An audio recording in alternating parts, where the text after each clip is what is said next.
Pain and happiness. Pain and happiness. All right, 11:30 p.m., common room. Robin, it's time. We should head to the Quidditch pitch. I don't want Wood yelling in my ear. Okay, after Robin replied, he pulled open the classroom door. He and Harry packed their things for the pitch, while Hermione and Ron went off to track down anything about the book Advanced Potion Making. Midnight, Gryffindor Tower, common room. At either end of a two-seater sofa, bare lower legs and ankles jutted up into the air with nothing above them. What made it more unnerving was that those legs kept moving. Anyone who wandered in would have been terrified. Suddenly, the leg on the right took several large steps to the side. Then the person above it emerged from beneath the invisibility cloak, and the legs on the sofa vanished. We've tried every formation. I, Oko, O, everything. The invisibility cloak can only cover 3 people. Ron grumbled, smoothing his messy hair. You 3 go. I'll wait here. Ron, Hermione began. Harry, don't hesitate. Finding that book is important.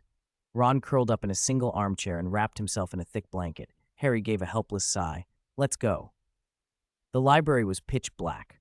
Robin, Hermione, and Harry carried small glowing orbs and moved toward the back stacks. Halfway there, hundreds of little black spiders, no larger than fingernails, each carrying a silken cocoon, poured out from the base of a bookcase. They linked head to tail in a writhing black chain, scurrying down the aisle, up the stone wall, and out through a window. The original story had noted that the big creature in the Chamber of Secrets was a natural enemy of spiders. Were they fleeing? Tsk! Animal instincts are stronger than humans, Robin exclaimed. What instinct? Harry asked. The instinct for danger. That night, before we saw the blood writing on the wall, didn't we spot a whole lot of spiders crawling out the window? Hermione said. She looked pale. 2 incidents aren't a coincidence. Something in the castle is setting the spiders on edge. That's why they're behaving so oddly. Hermione's fingers dug into Robin's forearm from the stress. It hurt, and yet there was a strange warmth to it. Harry's eyes lit up. Excitement showed on his face. Robin, Hermione, it's not just spiders. There are centipedes, ants, mosquitoes, blue-spotted beetles, stink bugs. If it turns out only spiders are fleeing the castle, then the creature in the Chamber of Secrets is on the list of things spiders fear, Hermione finished, her hand sliding from pinching his arm to linking through his. Her smile was bright and relieved. Harry felt a faint queasiness in his stomach. All the spiders have crawled out the window. Let's keep going inside. Okay. They reached the deepest stacks and picked their way over tangled magical ropes into the musty restricted section. Curtains swayed faintly by a window like pale phantoms. Whispers seemed to drift from shadowed shelves.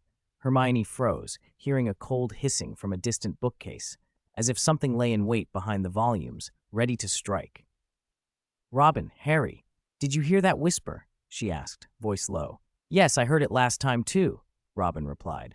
Maybe it's the wind, or insects, or something hiding in the books, Harry added, staring at the dark rows of spines.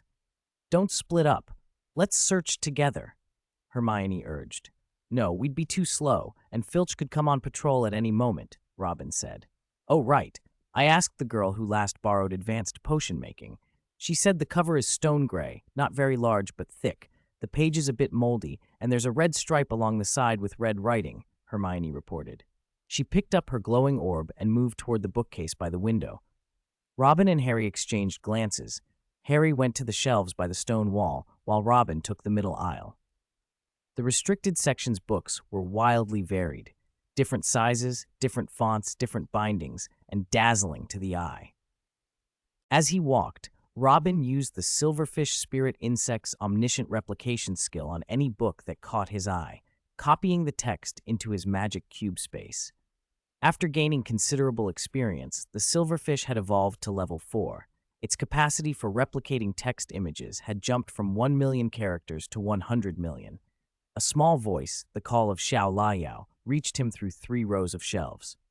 Robin, come quick. He hurried down the aisle and found Hermione hunched over a thick book, a fist-sized glowing orb settled between the open pages and her chest, lighting the print. Found it? It's incredible, Robin. Come look. Robin strode forward, glanced at the orb and then at the pages. He blinked in surprise. The book described a magical creature with text and illustrations, a mushroom-cap head with fringe-like tentacles, long tubular oral arms, a crystal-clear pale blue body, and it glowed. It looked exactly like the jellyfish from Kenzio's new fireworks. In 1391, Hermione read aloud, an unknown wizard traveling through Pottertown was asked by locals to go to Loch Ness to deal with a water monster. He didn't find a snake-like monster with a shell, but he did discover a giant jellyfish at the bottom of the lake. The jellyfish's bell was 5 meters across, its oral arms 10 meters long. It possessed great magical power. The area where it lived was littered with human bones and wrecked boats. The wizard named it the Nethermoon jellyfish, set up a magic barrier around its hunting grounds, warned the townsfolk to stay clear, and then moved on. According to reliable sources, the last known Nethermoon jellyfish in the world died in 1942. Died in 1942? Robin murmured. Could Kenzio, during his climb up Mount Beagle 50 years ago, have detoured to the bottom of a lake for an adventure? Hermione laughed. If the fireworks that night produced a Nethermoon jellyfish tens of meters long, it would have squeezed out of the cellar and floated into the Great Hall during the feast. Give me the book. I want to replicate it and study it properly when we get back. Here. Hermione closed the book and handed it to Robin. Chapter 142, Scary Polyjuice Potion Illustration. Robin took the book, drew his ebony wand, and pretended to cast a spell. The next second, a dusty gray volume titled Fantastic Beasts and Where to Find Them sat on top of the other book. Oh, apart from the color being gray and plain, it's exactly like the original, Robin, Hermione said, hugging the replicated gray book and looking at him with hopeful eyes. Robin forced a smile. Between the 100 million character limit and Xiao Lajiao Lockhart's habit of never letting his work out of his sight, no amount of copying would truly replace the original. He narrowed his eyes. Hermione, those logic and reasoning books I gave you over the summer. Since school started, I haven't seen you reading them. I left them at home, Hermione stammered. Robin gave her a look that clearly said he wasn't convinced. Keep looking for advanced potion making. He put the original Fantastic Beasts back on the shelf, slid the replica into his magic cloth bag, and turned to go down the aisle. Hermione reached over his shoulder and, standing on tiptoe, pulled a thick stone-gray book from the shelf behind him. I found it! Here, replicate it, she said, triumphant. Robin snorted under his breath. He took the thick book, drew his wand, and murmured a copying charm.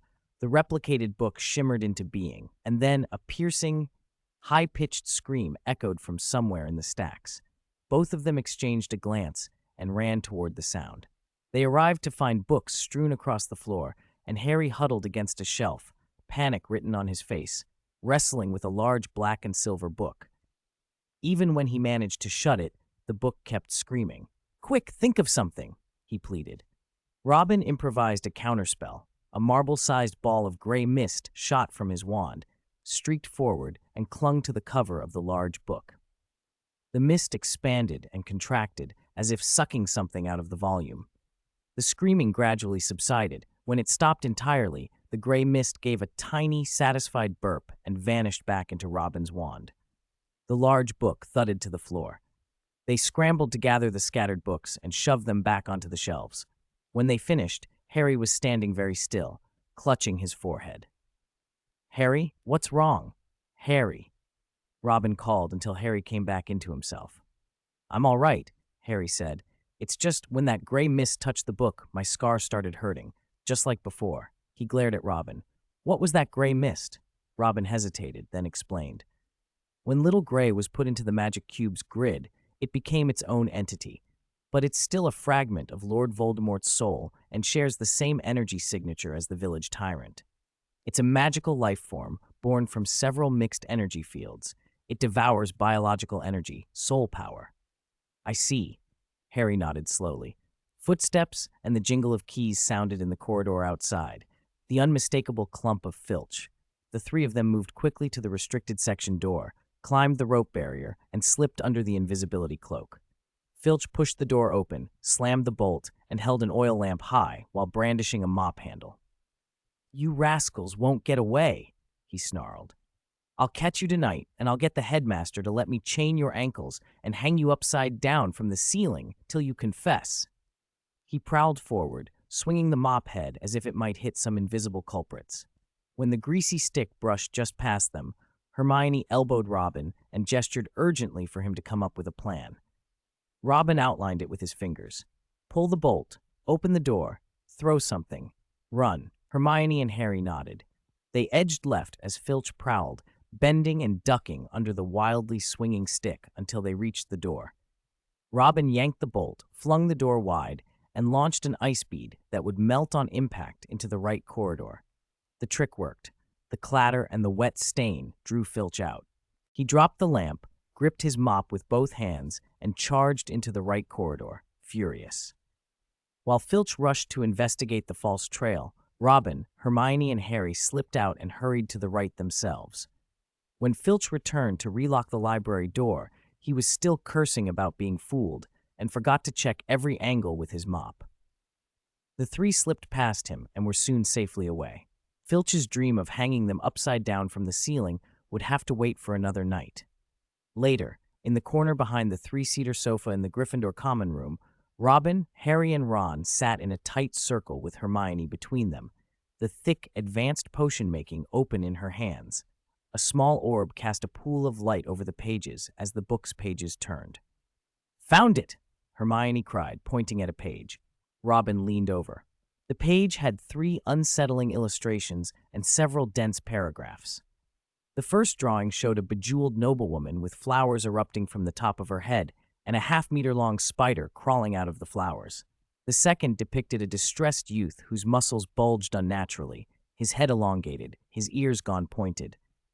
The third showed a grim-faced wizard with wolf ears, his tongue writhing like a cobra, his calves thick as tree trunks. Beneath the pictures was the entry for Polyjuice Potion. The text explained, properly brewed, Polyjuice Potion allows the drinker to take on another person's appearance for a set period. A warning followed. If animal hair is used as the catalyst, the drinker will acquire certain animal characteristics. Further down, the book listed ingredients, like a potion maker's periodic table, and gave a precise brewing method. "Look at this paragraph," Hermione said. "Scoop the brewed potion into a vessel, add a piece of the person you wish to become as a catalyst. After drinking, wait a moment and you will transform into that person." "Ah, how disgusting," Ron said, wrinkling his nose and pointing at the final note. "If the potion had someone's stinky toenail in it, I wouldn't drink it for all the gold in Gringotts." 143. Pepper is angry and needs to be coaxed. "Ron, it's too early to worry about that," Hermione said. "The book only says a bit of something, so hair, body hair, or skin flakes should be fine." "Ah, that's still disgusting," Ron objected. "How can that be worse than you throwing up 3 buckets of slugs?" Harry shot back, leaving Ron momentarily speechless. Harry pointed to the latter half of the periodic table of elements entry in advanced potion making and said with some apprehension, "Look at this section. It calls for 5 grams of powdered bicorn horn, a bundle of acromantula silk, 0.1 grams of unicorn skin flakes, and a piece of African tree snake skin. There's no way we'll find that stuff in the student storage closet, even if we turned it upside down."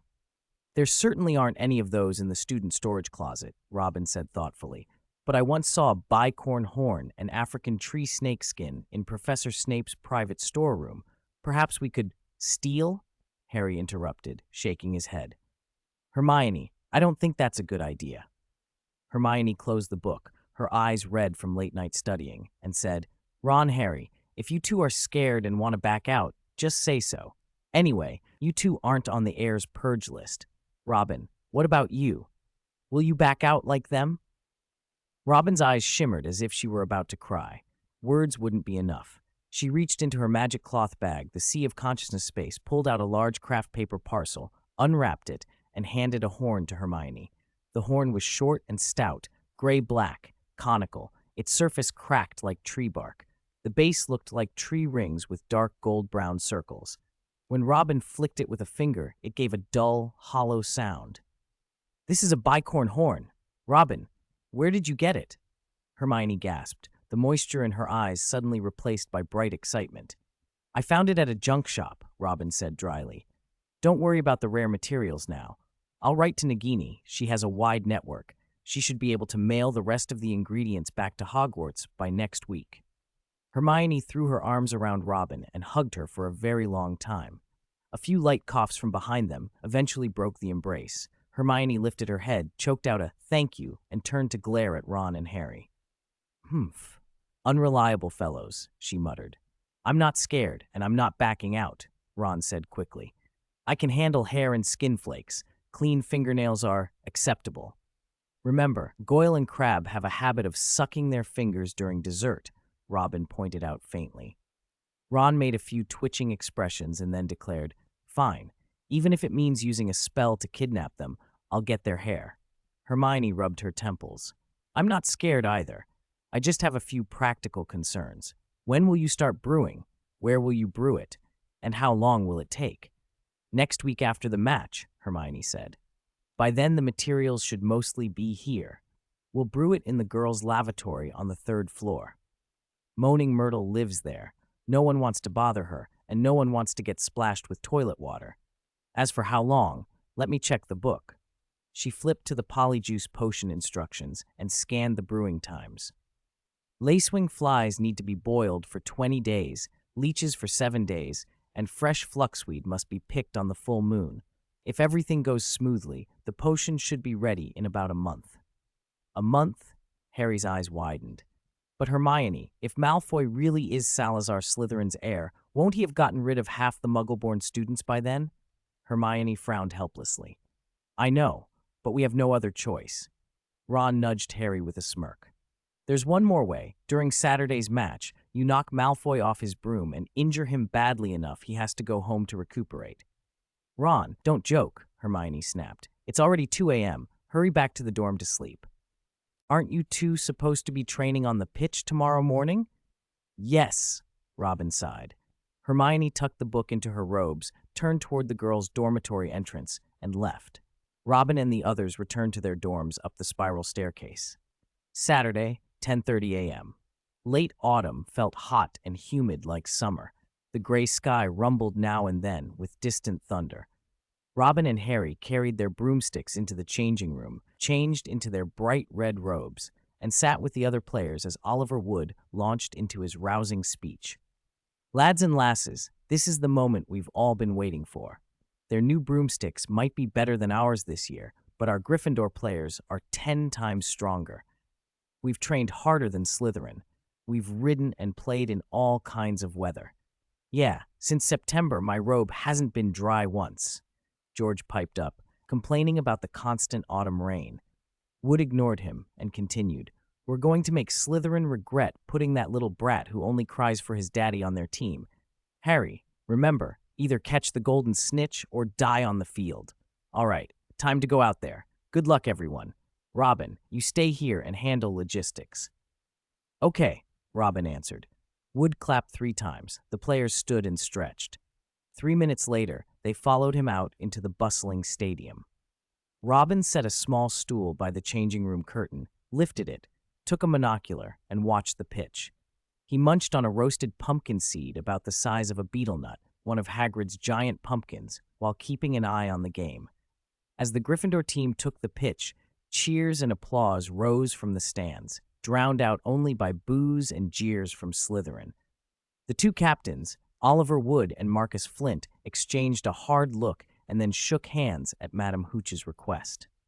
After her brief instructions, she blew her silver whistle. At the sound, 15 broomsticks shot skyward like arrows and hovered about 15 meters above the ground. Red and green streaked and crossed across the high sky. Gryffindor had the better skill, Slytherin had the better equipment, and the score stayed tight. Through his telescope, Robin noticed Lucius Malfoy sitting next to Professor Snape. Every time Slytherin scored or a Gryffindor player was battered by a bludger, a knowing smirk flashed across their cold faces. Lucius Malfoy's son, Draco, on the newest Nimbus 2001, darted around Harry like an arrow. He taunted Harry for a few moments, then shot off toward Flint. Harry wanted to chase him and answer back, but a bludger trailing black smoke suddenly lunged at his head.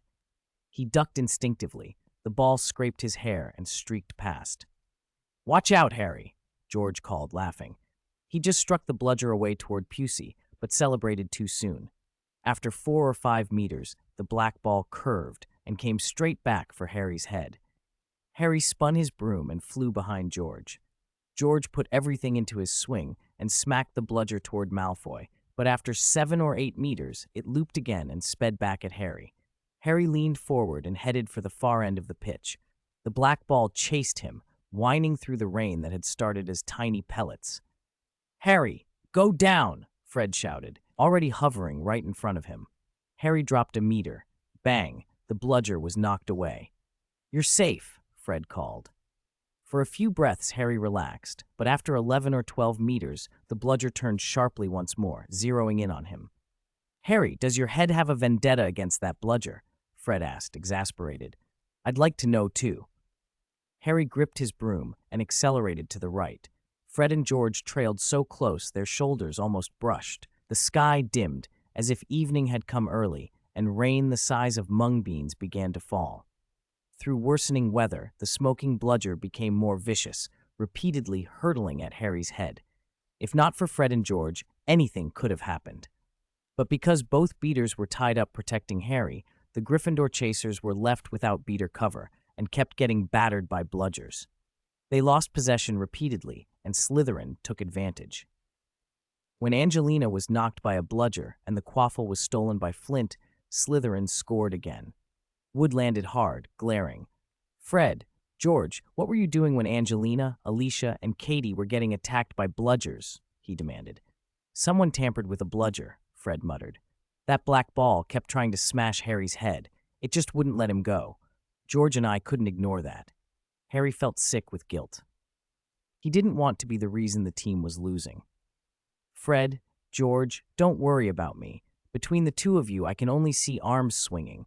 I can't even see where the golden snitch is," he said. "If this keeps up, the snitch will have to fly into my hand by itself.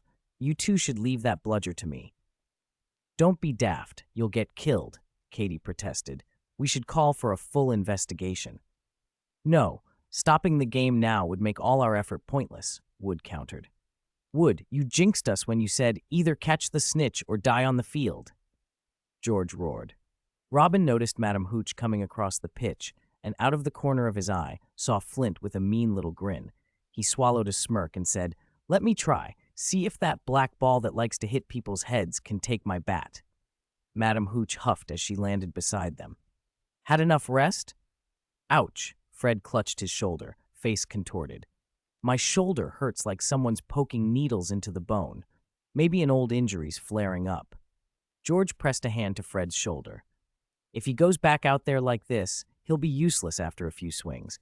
I don't want a one-armed brother. That would be embarrassing."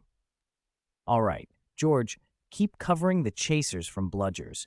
Robin, you take over protection for Harry," Wood decided. The whistle blew, and they were off again. George poured all his frustration into his hits and sent a bludger chasing Katie's assailant toward Pusey. With no one bothering her, Katie caught the quaffle.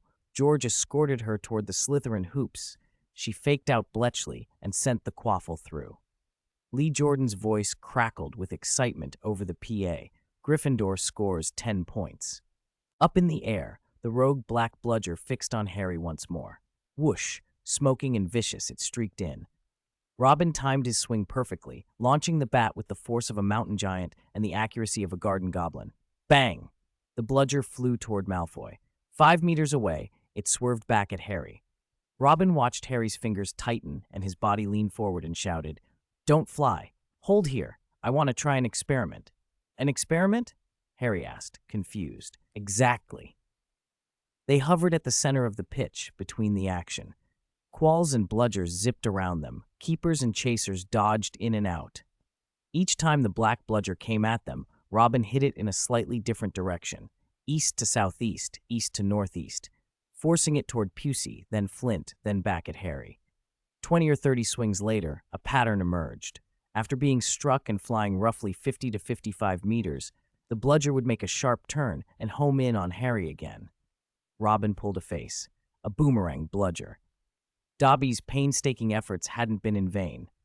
"The snitch still hasn't shown up," Robin said, eyes bright with mischief as he hit the black ball once more.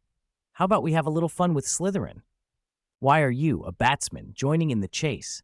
Malfoy sneered. Robin, you're going to use that rogue bludger to knock Malfoy and the others off their brooms? Harry watched them for a long moment, then finally understood and blurted, astonished, "No, it's not that violent. I just want to interfere with the other team." Slytherin was leading by 50 points, and the golden snitch stubbornly refused to show itself. After a brief exchange, Harry nodded. "Let's go. Fly a dozen meters south. Flint and Pusey are over there," Robin suggested. "All right?" Harry settled into position, and Robin smashed the bludger hard. The rogue ball skimmed the hair, shoulders, elbows, and fingers of one Slytherin after another, throwing them off their passes. That opened the way for Angelina and Alicia to score 2 quick points. Marcus Flint, Slytherin's captain, couldn't sit still any longer. He dodged a whizzing bludger, gripped his broom, and charged toward Robin and Harry. "Hey, that black bludger's coming back, straight for the back of your head," Robin called, trying to be helpful. Flint spun to look behind him. When he saw the bludger had been struck far away by his own beater, he spun back and roared, "Cheating! The two of you should be kicked off the pitch and forever barred from playing." Robin's eyes tracked over Flint's shoulder and then widened in horror.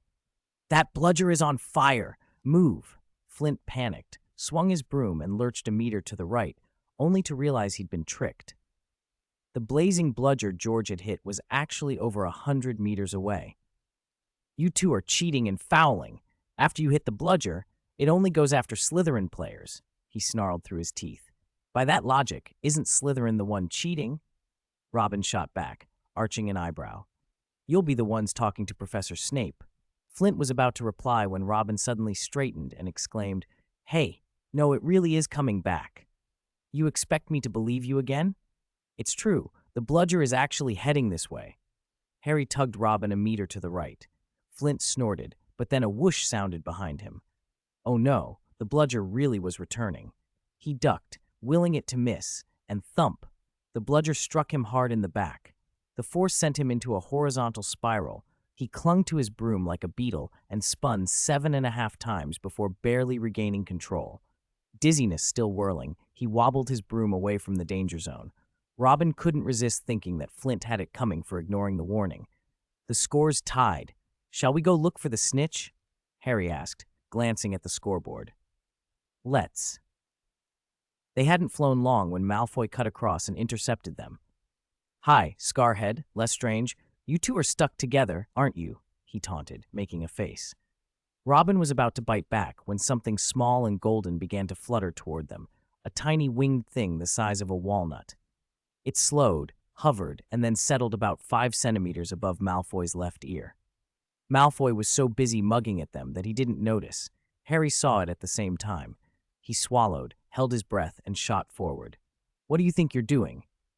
Malfoy cried, terrified, assuming Harry would collide with him. Harry ignored him and lunged, arm outstretched, fingers brushing at the snitch. The golden thing darted like a startled rabbit, avoided his grasp, then zipped toward the far end of the stadium. "The snitch! Mine! No one's getting it from me!" Malfoy whooped, gripping his Nimbus 2001 and surging after it. Robin and Harry followed, and the three sped along the outer ring of the stands. Malfoy, on superior broomstick speed, was 2 meters ahead. "Scarhead, Lestrange, you two can't catch me!" Malfoy shouted, periodically glancing back to gloat, but a moment later his upper body was snared by a huge hanging banner. He spun like a headless fly and was flung off balance. Harry clipped past the tip of Malfoy's broom and surged onward. Robin was close behind, swinging his arm to bat the troublesome bludger away. They flew round the perimeter, side by side. Malfoy sneered, "Lestrange, catching the snitch is the Seeker's job. Why's a beater messing about? And you, Scarhead, you just hide behind others." He shoved Harry deliberately with his broom to stop him accelerating past. Robin, who had just deflected another bludger, saw Malfoy's wicked, triumphant smile as Harry's fingers brushed the snitch. This couldn't go on. If Malfoy kept interfering, Harry would be shaken off. Robin needed to get Malfoy out of the way. A black smoke-trailing bludger charged in the rain-swept air toward them. Robin's eyes tracked it, and an idea clicked. When it was only a meter from them, he shouted, "Harry, stop, quick!" Harry obeyed instantly, and both he and Robin shot a meter upward. Malfoy, startled by Robin's shout, also froze for a beat. The bludger hurtled in. Thud! It slammed into Malfoy's elbow. There was a sickening crack, his arm hanging at a wrong angle. The impact hurled him into the wall, and he tumbled off his broom, collapsing onto the pitch. Wood's signal system. Stop! Quick, meaning fly up 1 meter, and each extra quick adding another meter, had worked perfectly. Harry, let's go. Chase the snitch, Robin said. All right. They chased again, Robin swinging the bludger away, the two of them circling the stadium wall. On the 5th lap, Harry put on a sudden burst of speed and reached out for the snitch. Robin, meanwhile, took a heavy swing. He'd just deflected an errant bludger and was about to flex his sore wrist when another black smoke-trailing bludger screamed toward them, only half a meter from Harry's elbow. Robin's heart sank. This one was cursed too. Dobby, you're not playing fair, he muttered, but it was too late to charge forward and bat it aside. The bludger struck Harry's arm with a brutal blow, slamming into his elbow and wrenching his shoulder. He cried out as the pain shot through him and his hand slipped. The snitch flashed past, out of reach. Harry fought for control of his broom, teeth gritted, muscles burning, but the momentum was lost and the tiny golden blur raced away along the wall. The crowd gasped. Malfoy lay on the turf, clutching his broken arm, as Slytherin team members wheeled to help him. Professor McGonagall and the other referees were already barking instructions. Flint, furious, hovered nearby, red-faced and accusing. Harry, one-handed and furious at being robbed of the capture, angled his broom and dove after the snitch again, every muscle straining despite the sting in his arm. Robin, one arm aching, hovered close and kept swinging, every beat aimed at clearing a path. The chase continued, fast, desperate, and far from over. Robin flexed his arm, summoned a hidden strength, and flung the wooden stick. Thud! It struck the bludger, altering its violent trajectory. It clipped Harry's finger and smashed into the wall. Bang! A black dent seared the plaster as the bludger veered away. Harry felt a cold, searing pain shoot through him, and letting go of his broom, he leapt forward. He reached down blindly. His hand went numb, but something warm and winged brushed between his fingers. A golden flash lay in his palm. A grin exploded across his face, and then he fell. Robin steered his broom with one hand, dove after him with the other, and caught Harry by the back of his collar just before he hit the mud. He skimmed forward another 7 or 8 meters before they came to a halt. Harry, are you all right? Your hand, Robin asked once they had dismounted. I think Madame Pomfrey can fix it, Harry said, holding his right hand up. His pinky and ring finger stuck out at odd angles, but the snitch, bright and golden, rested obediently in his palm. The snitch! I caught the golden snitch! He waved the ball and shouted. Everyone in the stands leaped to their feet, applauding and cheering, all except the Slytherins. Through the driving rain, Robin watched the rest of the Gryffindor team corral the still frenzied bludgers into crates and lash them down. The golden snitch, having slipped from Harry's hand, shot into its own crate and settled there as the lid clanged shut. George lunged forward, slapping Wood into the mud, and with more bravado than force, punched the captain in the face. The 3 chasers screamed, and then half in laughter, half in relief, scooped up handfuls of mud and flung them at Wood. He didn't struggle. He lay back smiling in the muck, finally getting to let off 3 months' worth of pent-up resentment. The Slytherin side, by contrast, was in complete chaos. In the middle of the green robes, someone cried the incantation in a high voice, Brachium Amendo. A blue flash, a collective gasp, and Malfoy's shriek filled the air. Ah, my arm! There are no bones. It's like rubber. I'll kill you. Get away, mudblood. No photos. Yes, sometimes it happens like that, someone said. But the important thing is you won't feel the pain. Take him to the hospital. Madame Pomfrey can fix Mr. Malfoy. When Lockhart squeezed through the crowd in a ridiculous emerald robe, flashing those famously white teeth at Robin and Harry, Harry hid his injured hand behind his back. Oh, Potter, truly splendid. If it had been me, but if it had been me, I would have accelerated, lunged, and taken the snitch while Mr. Malfoy was tangled in the banner, Lockhart began grandly.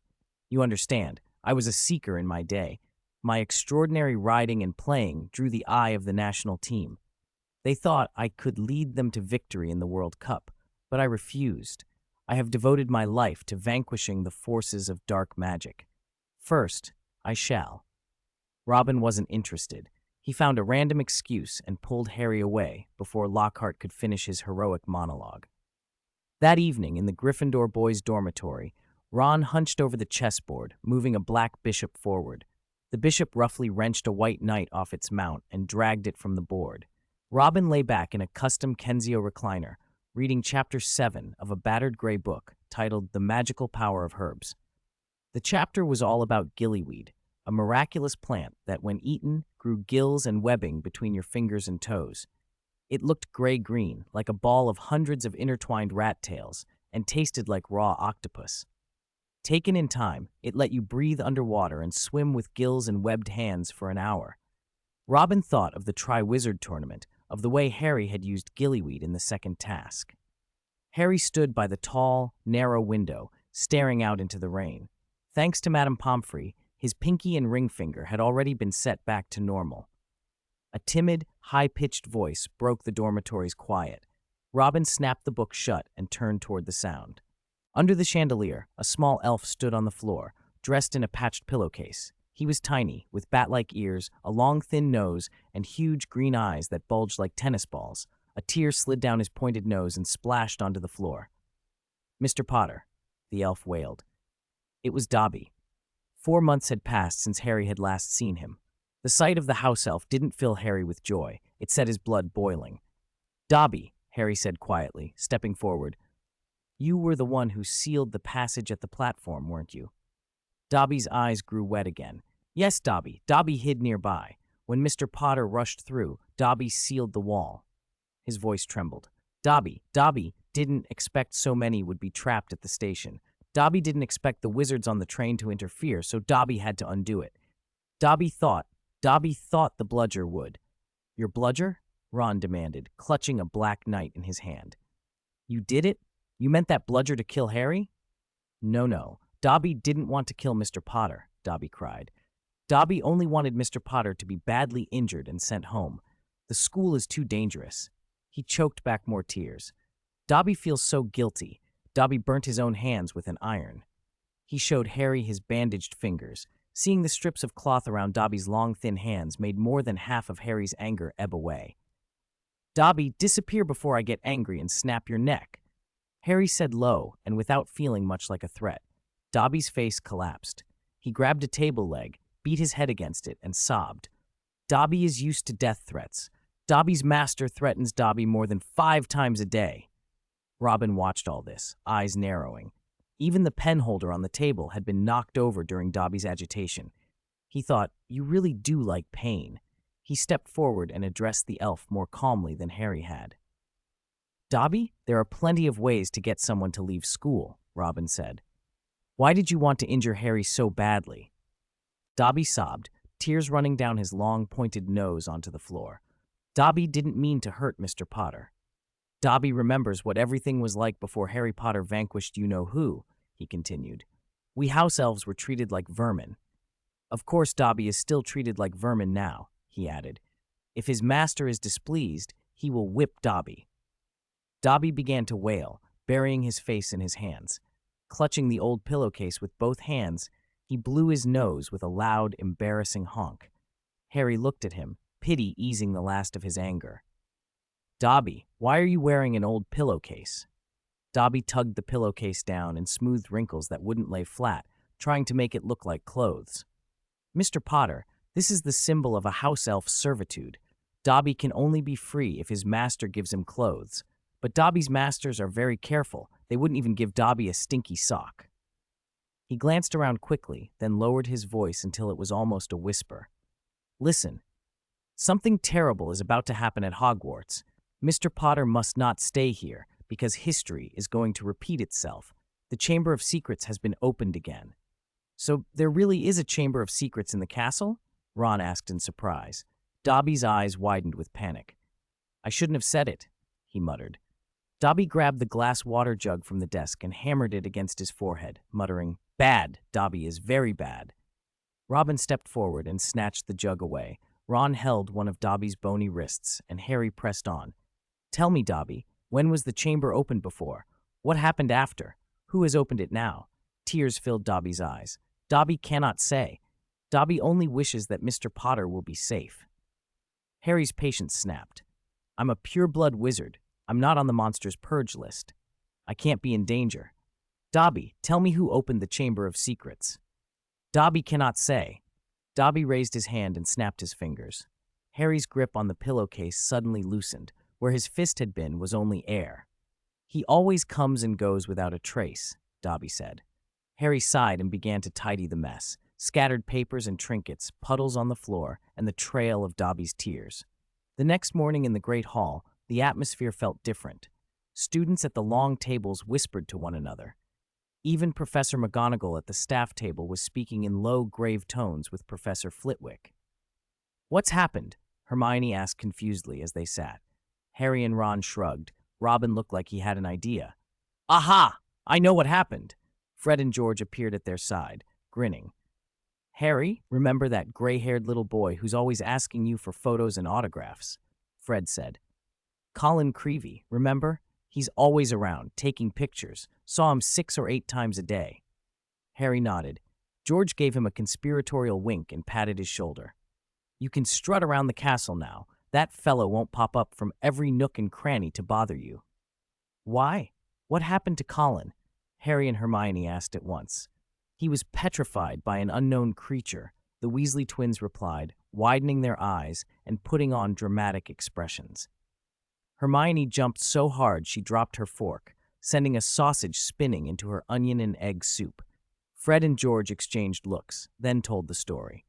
Last night, Headmaster Dumbledore had gone down to the kitchens for hot chocolate and had found Colin petrified in the doorway beside the hospital wing. A camera and a bunch of bananas lay beside him. It seemed likely Colin had planned to visit a patient as a pretext to photograph Malfoy's rubber hand, and then send the photographs to his muggle father. Professor McGonagall had hoped the camera might have captured an image of the attacker, but when the back was pried open, the camera burned and melted with a bang. Fred and George finished laughing and drifted away, heading toward Ginny, who looked pale and frightened. The 4 at the Slytherin table exchanged surprised looks, wolfed down their breakfast, and then slipped out of the hall, keeping to the shadows, and headed for the 3rd-floor girls' lavatory. The lavatory was dark, damp, and grim. A large mirror on one side was smeared and cracked. Below it sat a row of stone sinks, their surfaces flaking. A few yellowed candles burned dimly on rusty brackets, throwing more gloom than light, their flames no brighter than the sparks of a fire salamander. The floor was wet. Opposite, a line of cubicles stood. The wooden doors were carved with deep scratches and peeling paint. One door hung half off its hinge. Hermione opened a small cubicle and waved her wand, whispering a cleaning charm. Puddles, splinters, and the old stains vanished instantly. Robin, your turn, Hermione said. Okay. Robin reached into his magic satchel and produced several brown paper packages and a scattered assortment of equipment, a cauldron, scales, beakers, glass rods. Once everything was checked and arranged, Hermione waved her wand and conjured a portable, waterproof ball of flame. She placed it in the toilet bowl, set the cauldron above it, and began to brew the polyjuice potion, following the instructions in advanced potion making. For about an hour she worked, adding crushed dead lacewing flies to dried leeches, mashing them into a paste with a pestle, and dropping the mixture into the boiling cauldron. She stirred with a glass rod in a Z-shaped pattern 30 times, then cleaned the equipment with a quick charm. When she finished, she slumped against the wooden panel of the cubicle, breathing hard. Phew, I can finally rest, she said. For the next fortnight, I just need to keep an eye on it and stir it now and then. Do you think Colin was petrified because he went to photograph Malfoy's embarrassing rubber hand? You heard what Malfoy said, Ron said. I'll kill you. Get lost, Mudblood. No photos. Then Colin runs off to the hospital in the middle of the night. It's like he walked straight into the Chamber of Secrets monster's fangs. Hermione, there's something I haven't had a chance to tell you yet. Dobby came to the boys' dormitory last night, and he said... Harry told Hermione everything that had happened the night before in detail. The Chamber of Secrets was opened before? Hermione asked in surprise. Ron pursed his lips. Of course, he said. Don't you see? It must have been Lucius Malfoy who opened it when he was at school here, and now he's teaching Draco how to open it again, Robin offered. But how did Dobby get to Privet Drive? To King's Cross, to Hogwarts, Hermione demanded. And he caused trouble on the Quidditch pitch and walked around the castle. How did no professor catch him? House elves are servants of wizards. Their status is pitifully low, Robin said quietly. But they have their own kind of magic. It's different from human wizarding, often stronger, and much of it is innate, can be done without a wand. Ron nodded in agreement then, turning to Harry, said, Harry, if Dobby keeps trying to protect you like this, he'll put himself in terrible danger. Harry sighed. I know, but I don't think Dobby will stop until that monster in the chamber is dealt with. By Monday, the news that Colin had been attacked had spread through the school like wildfire. Students were suspicious and terrified. First years stuck together in groups of 3 to 5, as if someone thought being alone meant you might be targeted next. Ginny and Colin were in the same year and shared the same lab groups, so Ginny was in a constant state of agitation after Fred and George had later that morning told everyone their exaggerated version of how Colin was found.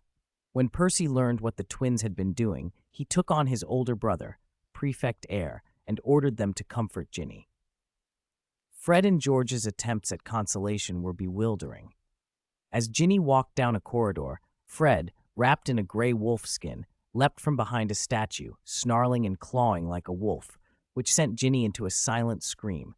While talking to her, George suddenly clutched his chest, collapsed backward in a staged seizure, and even pretended to spit blood. When Ginny was on the verge of fainting from fright and tears, he laughed and said it had been a joke. They also conjured a low-budget skeleton dance troupe. Dusty bones clattered as the skeletons attempted a can-can, repeatedly dropping skulls, shoulder blades, and humoury. At one point, they somehow got hold of a bottle of laughing potion and forced Ginny to drink it.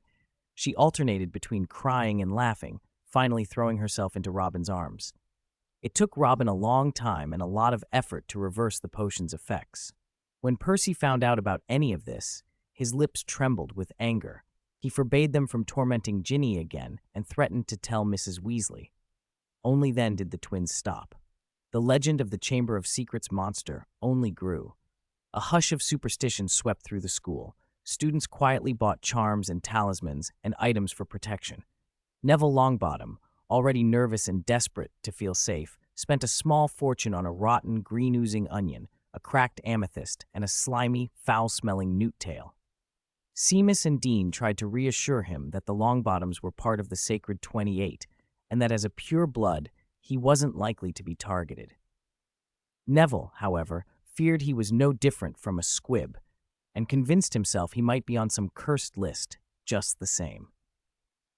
In the second week of December, Professor McGonagall once again came into the Great Hall to collect the names of students staying at Hogwarts over the holidays.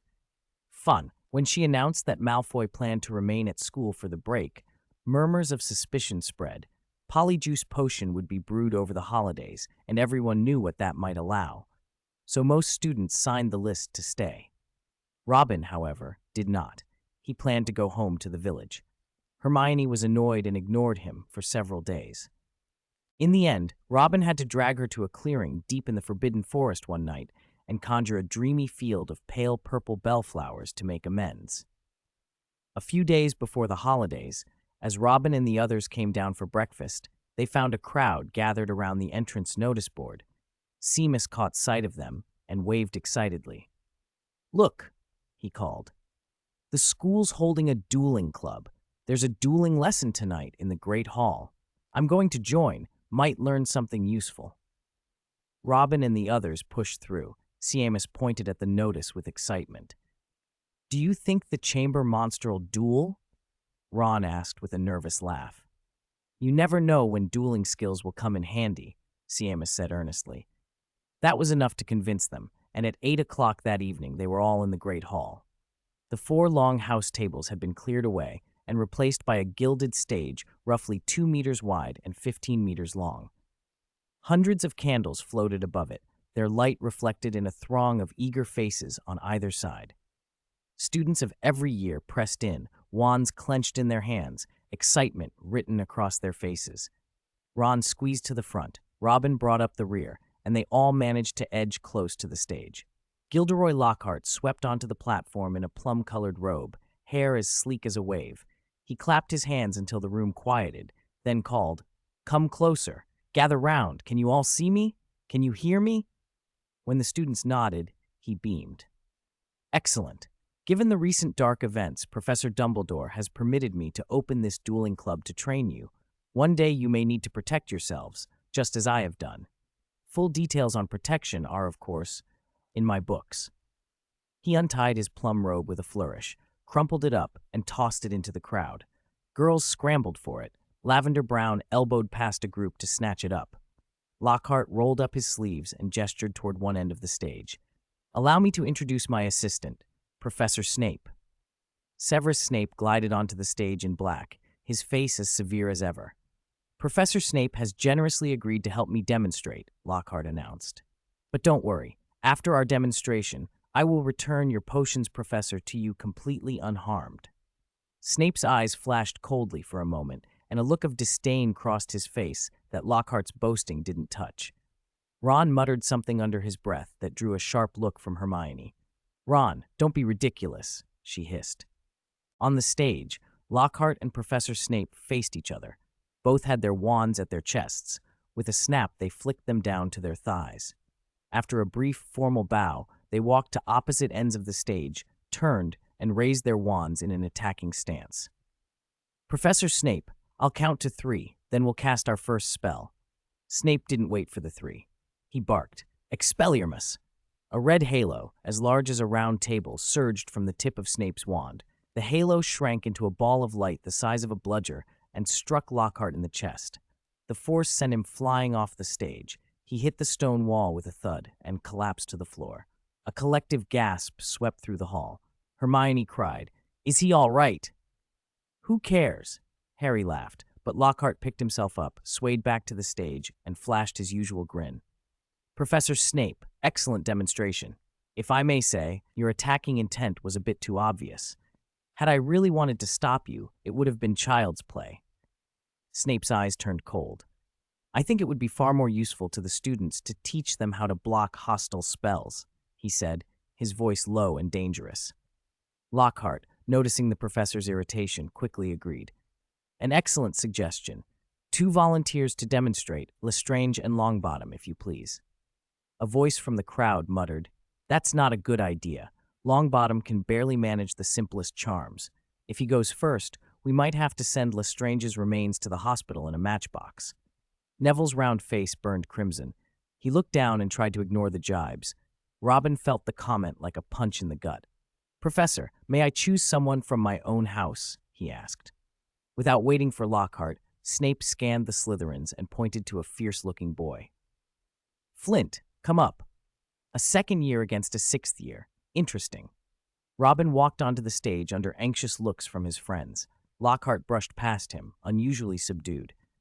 "Lestrange, good luck," he said, forcing a smile. Robin and Flint took their places in the center. Lockhart called out, "Wands at the ready." Instantly, the 2 raised their wands to their chests. Flint hissed, "Time for revenge. Scared?" He had a nasty little sneer. Robin glanced at Flint's prominent buck teeth and shot back, "Madame Pomfrey will be very busy tonight."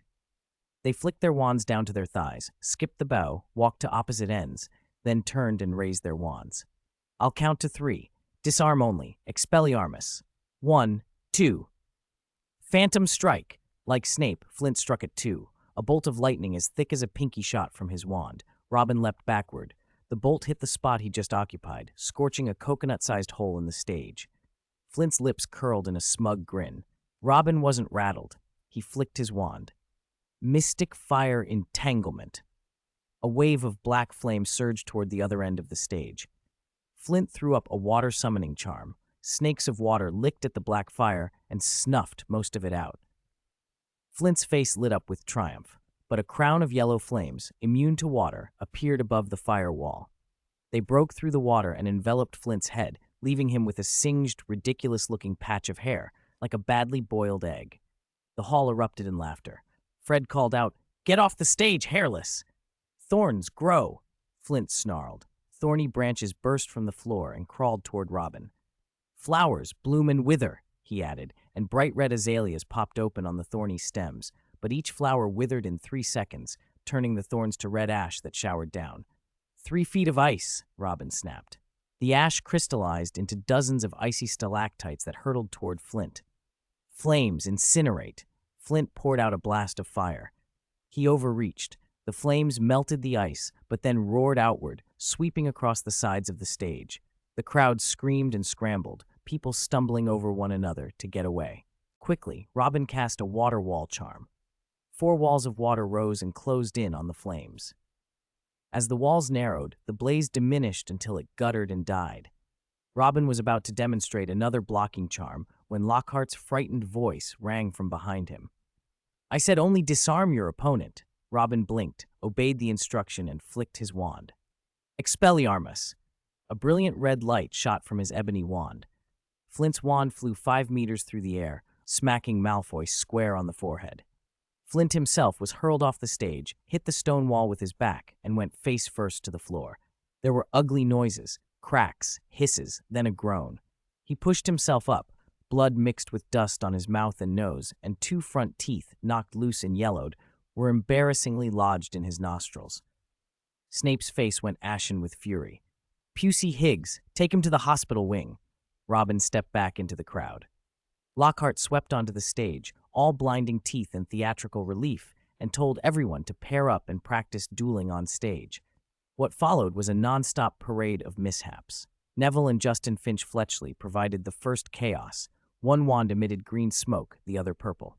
The smoky clouds filled the air. The pair keeled over, dizzy, and were carried off stage by Seamus, Dean, Ernie, and Percy working together. Ron and Seamus were another disaster. The moment Ron shouted, "Expelliarmus," his wand let loose a stream of ash pellets like a tiny display of fireworks. He grabbed Seamus by the sleeve, apologizing over and over. Seamus spat out mouthfuls of grit and, without a word, stalked off the stage and back to the Gryffindor dormitory. Hermione and Millicent Bulstrode's bout turned physical.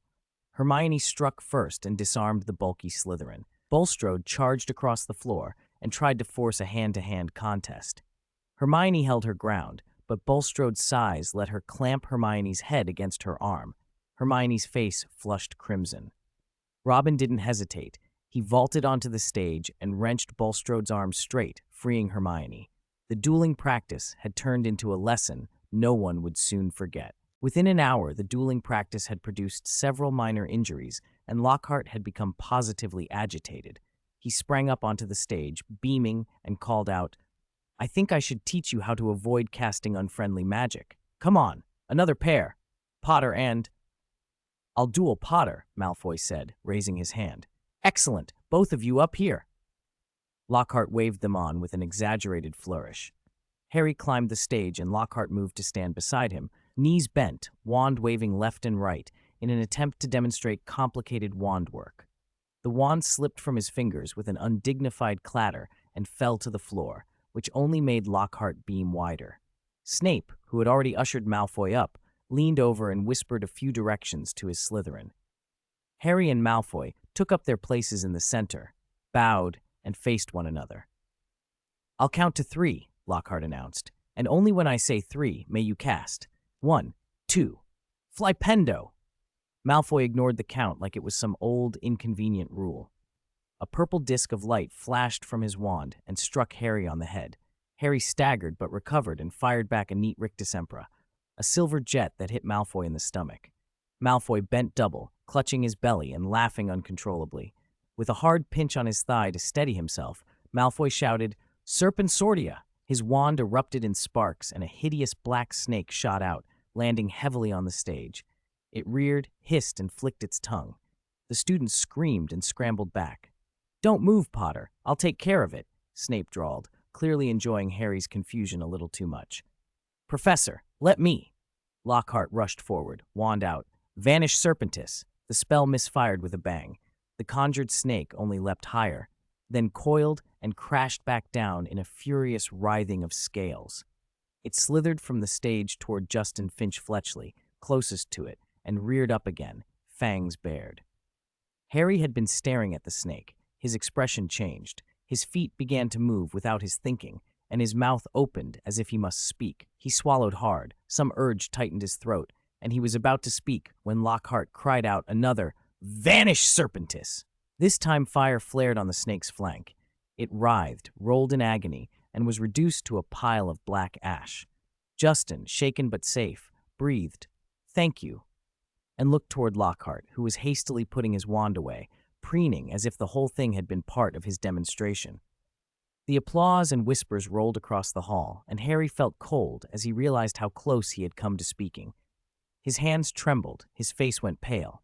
He had almost used parcel tongue, almost told the snake not to attack, and the thought of it made him queasy.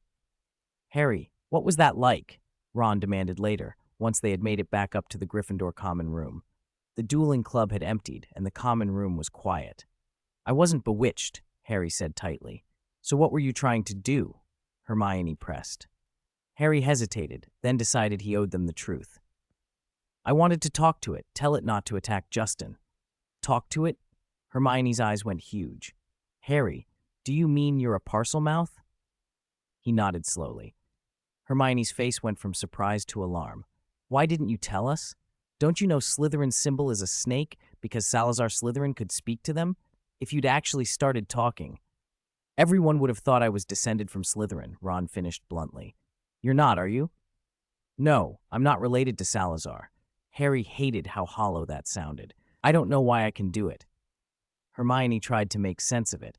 "Maybe it's like a rare quirk of magic. A wizard with a particular gift can turn up among thousands of ordinary ones. But think, in the month we've been here, apart from the spiders, have you seen any other animals behaving strangely?" They all shook their heads. Ron's face then registered something else. He spluttered.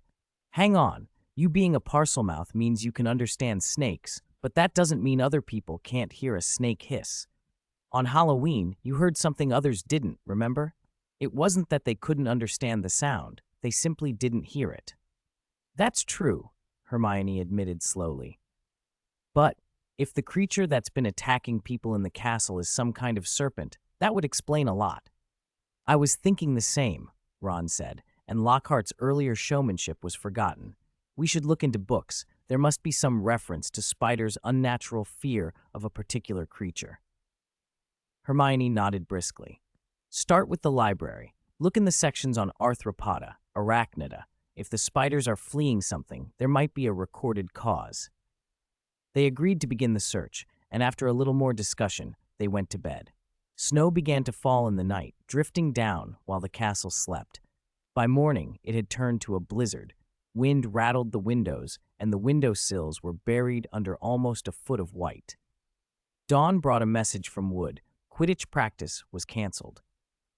At breakfast, Professor McGonagall stood at the staff table and announced that herbology that morning was off too because of 151 spiders inside, roosters outside. Mandrakes were so sensitive to the cold that Professor Pomona Sprout had to dress them in cotton socks, knitted sweaters, and scarves, which left her no time to teach her students. Robin and the others had spent the evening in the library searching through books on spider classification, but even after poring over the shelves until midnight, they had found nothing useful. When Ron clutched his stomach and complained of hunger for the 9th time, Hermione finally closed her book and agreed to go down to the kitchens. As they rounded a corner at a crossroads, they bumped into Hagrid.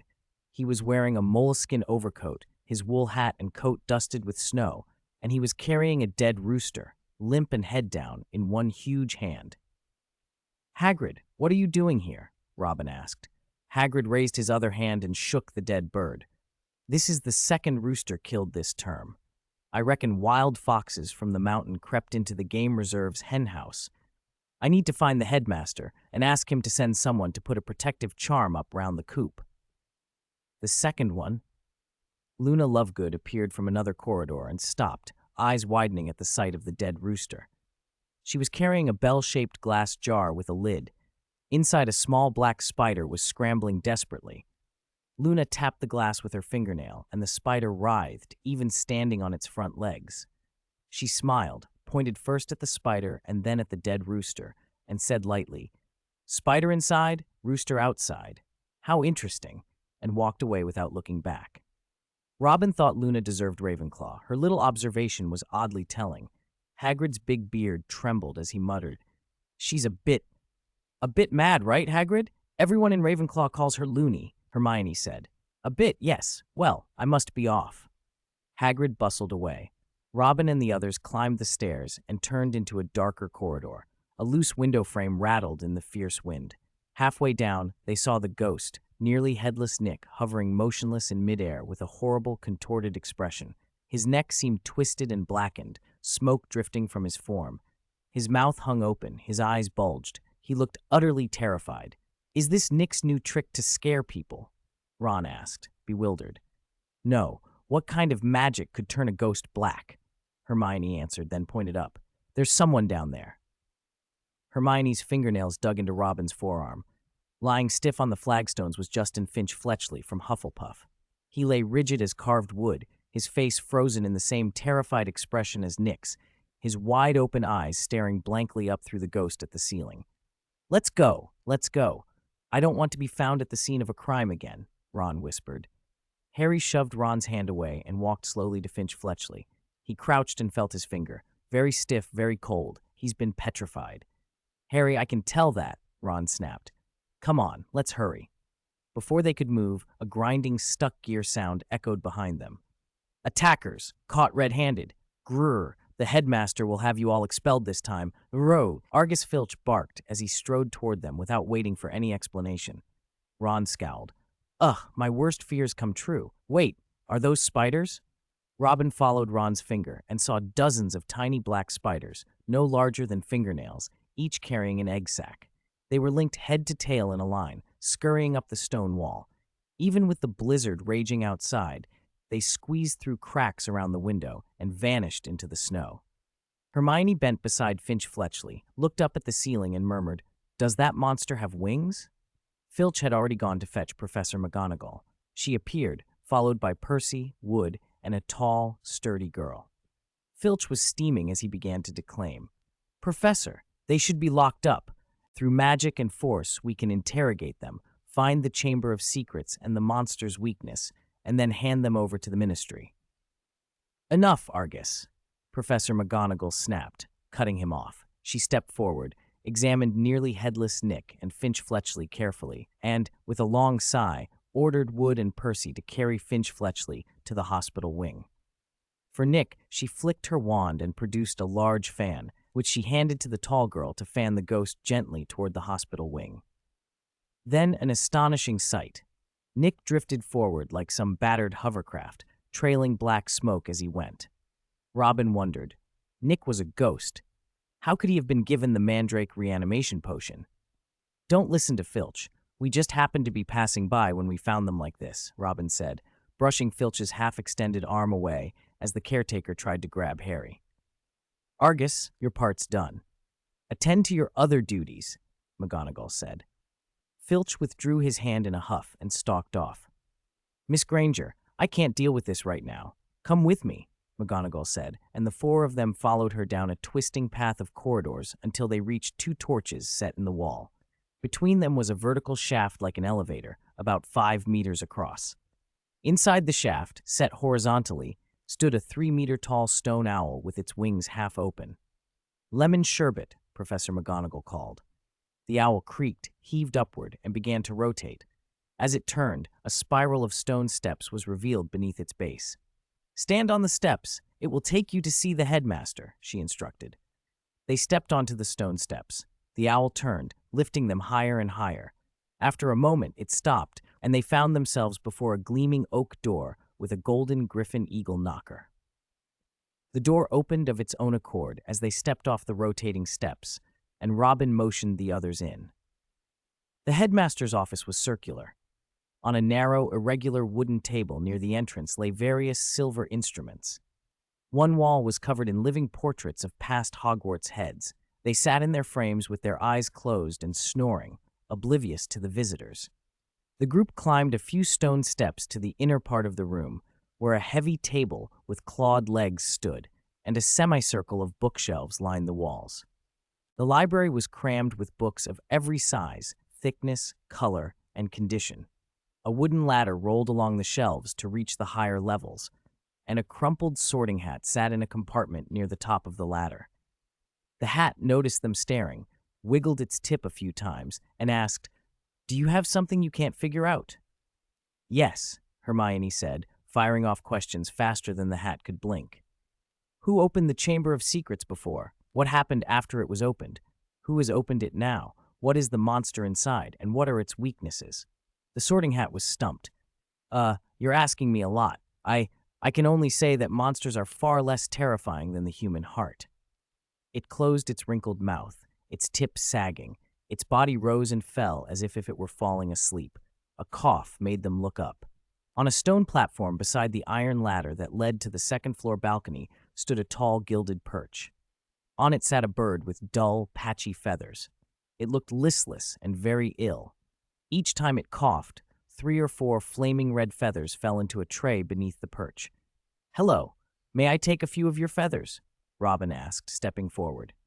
The phoenix, for that was what it was, blinked dull eyes and weakly pecked off a slightly glossy feather, which it offered to him. Then it coughed 5 times in a row, and more feathers drifted down. "Can I take a few more?" Robin asked, feeling oddly guilty. Something like resignation passed through the bird's eyes. It closed them slowly, and Robin, with a quick motion, produced his magic cloth bag and stuffed the red feathers from the tray inside. Every time the phoenix shed another feather, he slipped it into the bag. "Robin, what are you doing?" Harry asked, astonished. Hermione glanced meaningfully at Harry's wand and said, "What else could he be doing? Collecting good things, of course." "Don't worry, I'll pick out the prettiest ones for you," Robin said.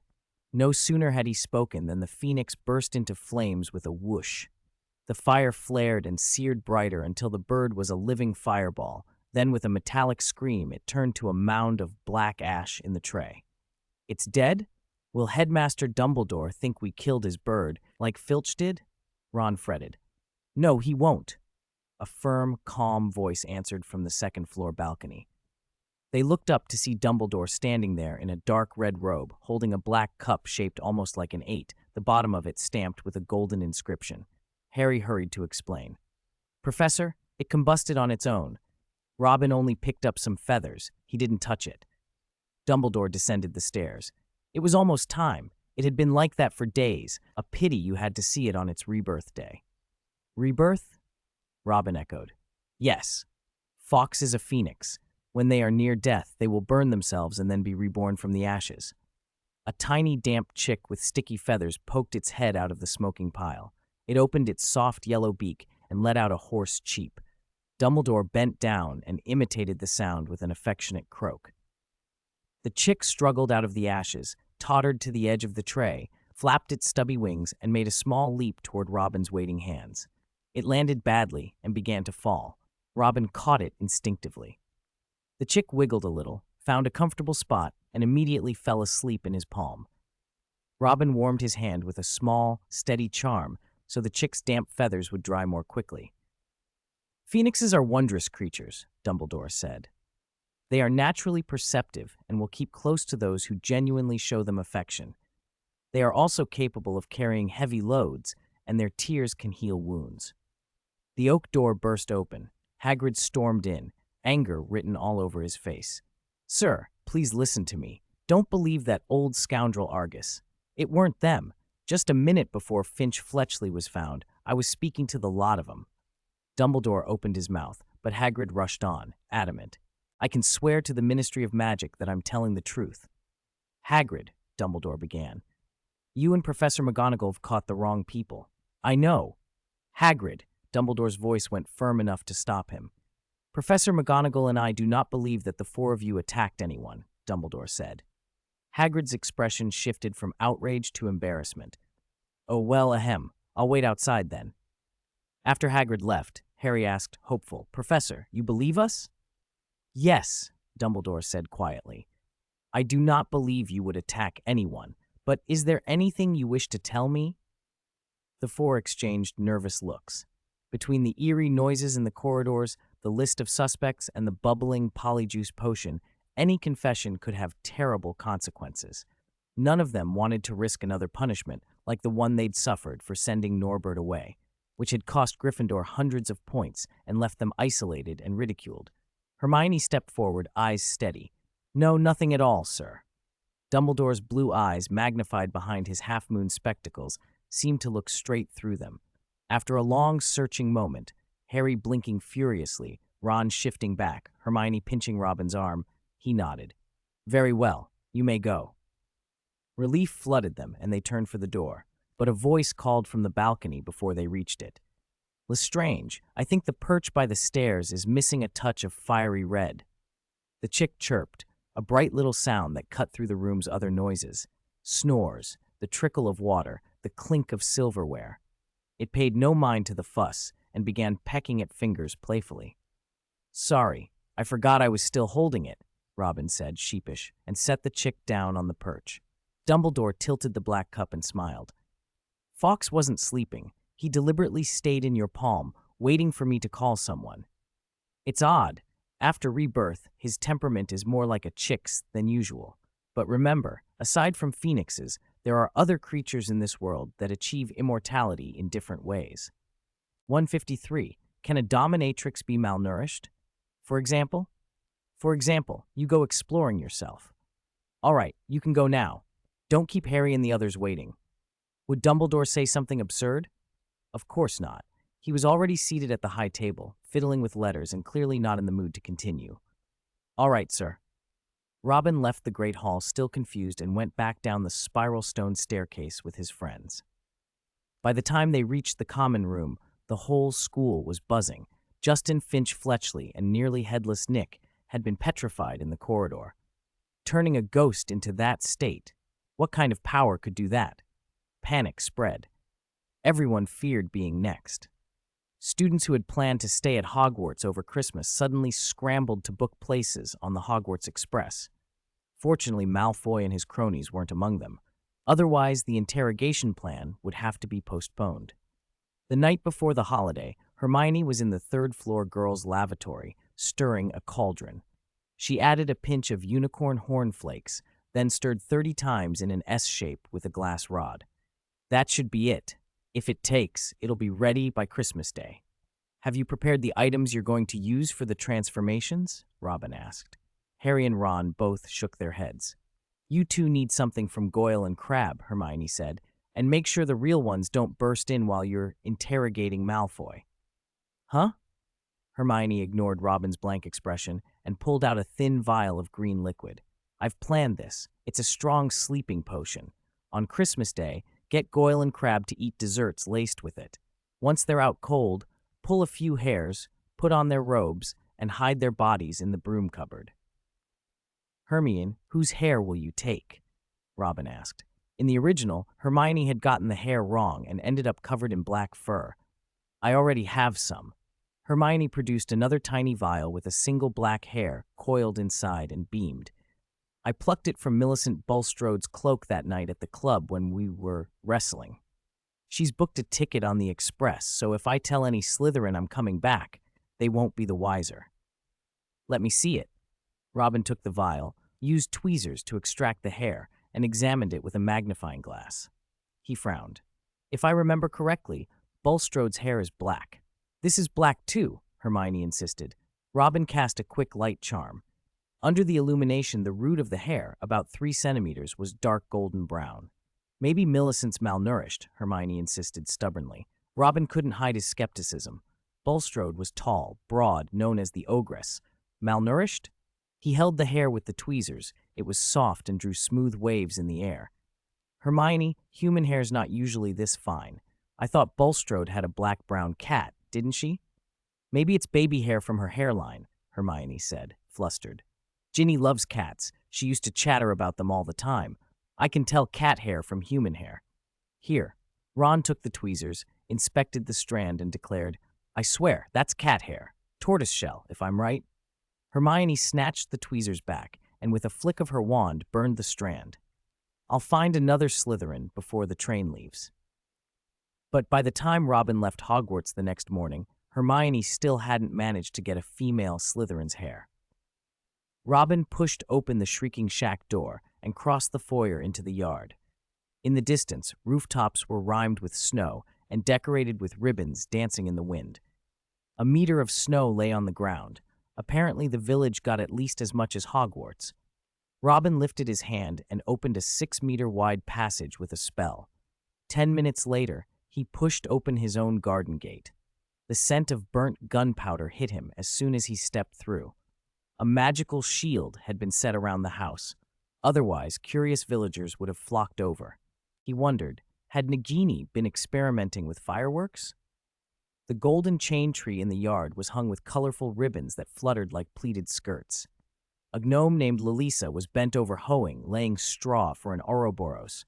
Grant had his arms around her from behind, pressing his nose into her neck and sighing, It smells so good. With cotton in your nose, what can you smell? Lalisa said. You don't understand. Grant pulled at her collar and turned his sniff into a kiss, his hands roaming. Lalisa groaned, swung her hoe, and knocked him away. Master, Grant's bullying me. He's bothering my work. Can you lock him in the cave? Lalisa pleaded with watery eyes. Robin, who had long been irritated by Grant's showy behavior, obliged. With a word and a flick, he sealed the struggling Grant inside the cave. Lalisa, what's that smell? From the backyard. You should check. She returned to hoeing, and Robin went inside. The living room held a fir tree almost to the ceiling and a large cardboard box of decorations. The faint smell of burnt gunpowder drifted now and then. Not bothering to go upstairs to change, Robin pushed open the back door. Nagini was asleep in a rocking chair, swaddled in a wool coat. 3 smudges of soot marked her face, giving her a mischievous, oddly endearing look. A few meters away, an oven in the shape of an owl's head covered 5 square meters. Smoke billowed from its chimney and from gaps around the door. 154. Roast turkey, I'm good at it. Robin threw open the oven door. With a boom, a thick plume of black smoke and a brief flare of fire shot out. When the smoke cleared, Robin looked like he had been mining coal. From his hairline to his boots, only his teeth were still white. It wasn't gunpowder, but the spectacle was even better. Inside the oven lay a large blackened lump. He scraped it out with a broad shovel and set it on a tray. As he reached to peel away the crust, his elbow knocked the shovel. The clatter woke Nagini from her rocking chair. Bleary-eyed, she looked at the scorched thing and murmured, ashamed, Alas, 6th attempt, and it failed again. That doesn't mean anything, Robin said. Some things look awful on the outside and are delicious inside. He drew a dagger and pried at the milfoy-like surface. Beneath the carbon, he could finally tell it had been a turkey. He wiped his blade and made a 2-centimeter slice. The meat was charred black. The second slice was still black. Only by the 3rd to 6th slice did normal-colored meat appear. Under Nagini's eager, nervous gaze, Robin cut a piece and put it in his mouth. He nearly fainted. The flavor was a bewildering, hostile combination. Lemon sour, saccharine sweet, medicinal bitter, ghost pepper hot, and ocean salty all at once. He gagged. This can't be right. Everything else you make is good. Why is the roast turkey so wrong? Nagini covered her mouth with a delicate hand, a few smudges of ash streaking her pale, porcelain face. I don't know. I've tried so many times. Never comes out right. But roast turkey is mandatory for Christmas. She yawned, the drowsiness showing. Winter made her sluggish. Snakes hibernate, and even a powerful magical creature like Nagini felt it. I bought more birds, she said. I'll kill another and try again. No, Robin said quickly. Don't. The oven will blow up. Leave the turkey to me, Nagini protested, but the shock of seeing herself smeared with soot made her duck away. Robin conjured a shimmering curtain of water.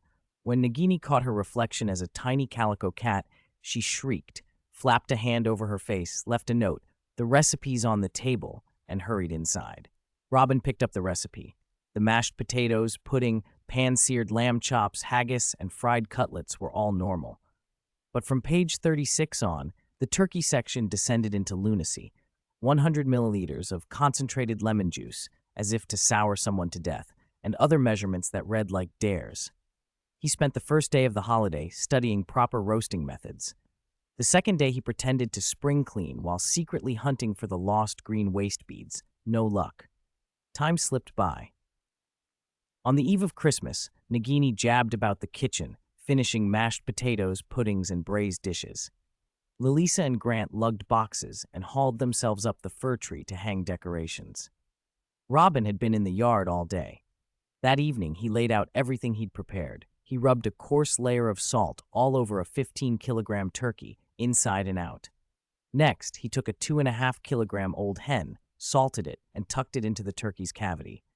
Like a culinary matryoshka, he stuffed a pigeon into the hen, a quail into the pigeon, and finally a fresh egg into the quail.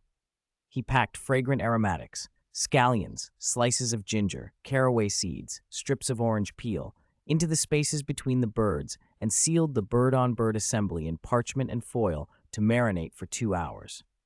When the time came, he poured a sack of coarse salt onto a large board, dampened it so it clumped, and lined a deep roasting pan with a 3-centimeter layer of the wet salt. He set the marinated turkey on the bed of salt, then piled the remaining moist salt over it and pressed it firmly. When the oven reached 400 degrees, he pushed the glowing coals to the sides, slid the tray in, closed the lid, and sealed the gap with wet mud. By the time he tidied up, it was 11:30. The bird would take 6 to 7 hours. Robin let the other magic creatures into the nursery early in case they wanted to celebrate at the villa, set his alarm for 5, and went to bed. Before dawn, the owls outside began their high, continuous hooting. The creatures who'd chosen to spend Christmas at the villa woke, stretched, and found a red and white stocking at the foot of each bed. Inside were small gifts that made them squeal and leap about. Ya, the big, clumsy fox, got a fluffy bird doll with a blue belly. Norbert, the little black dragon, received a roly-poly toy that refused to topple no matter how much his tail wagged. Xiao Bai Long, the little white dragon, got a crown of pearls and crystals. Mora, the acromantula, squeezed a cherry blossom pink picture book with a spider protagonist. They shoved their treasures under their blankets, then tore downstairs to wreak merry havoc. Yes scrambled along the furze branches and playfully batted candles, cards, and tiny plush ornaments to the floor. Norbert thumped the trunk with his tail and sent the needles rustling. Mora, her claws spotted with paint, crawled up and down the walls and left colorful trails. Xiao Bai Long sprawled in the center of the living room, loudly demanding they stop while secretly egging them on. When Ya's mischief reached the tree's midsection, Xiao Bai Long yelled, "Ya, come down! Don't shake it, or the tree will fall." Of course, Ya obliged in the worst possible way. She scrambled to the treetop, hugged a tuft of boughs, and shook her whole body like she was drunk. She shook and shook until, thud, she fell heavily to the floor. Instead of punching Xiao Bai Long, she sniffed the air and charged for the back door. Norbert, Xiao Bai Long, and Mora followed behind. Ya was already launching herself toward the oven when Robin intercepted her, scooped her up by the scruff, and set her on his lap. He'd barely got hold of her when she crouched again, ready to pounce. "What are you doing?" he asked. Her tail flicked like a banner. "What's in the oven? Open it. Let me look."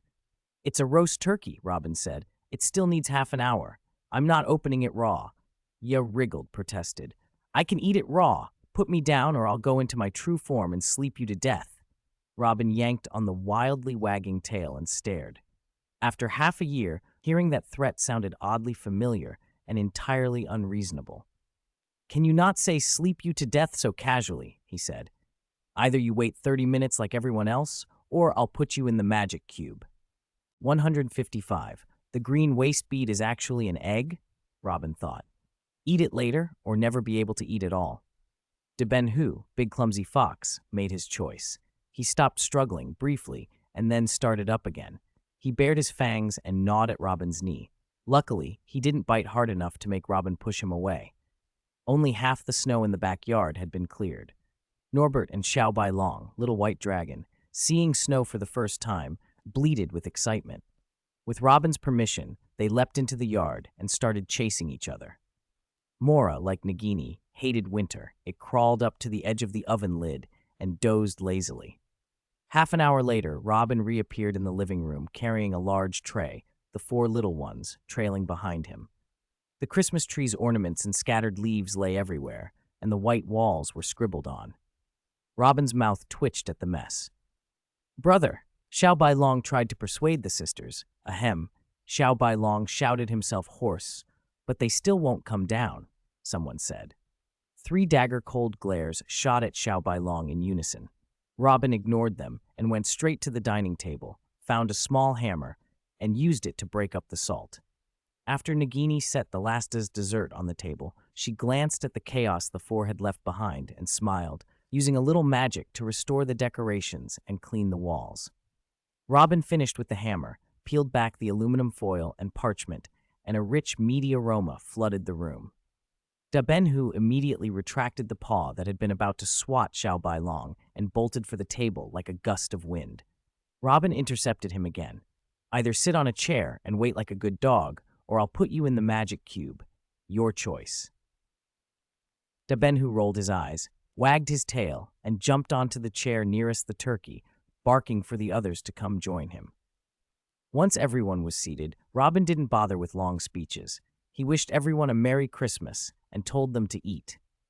Nagini wore a lake-green dress, her hair pinned with a jade-green snake ornament, and ate with perfect poise, slowly, carefully, her red lips never touching oil. Da Benhu ate like a whirlwind, his head buried in a drumstick, grease and shredded meat smeared over his face.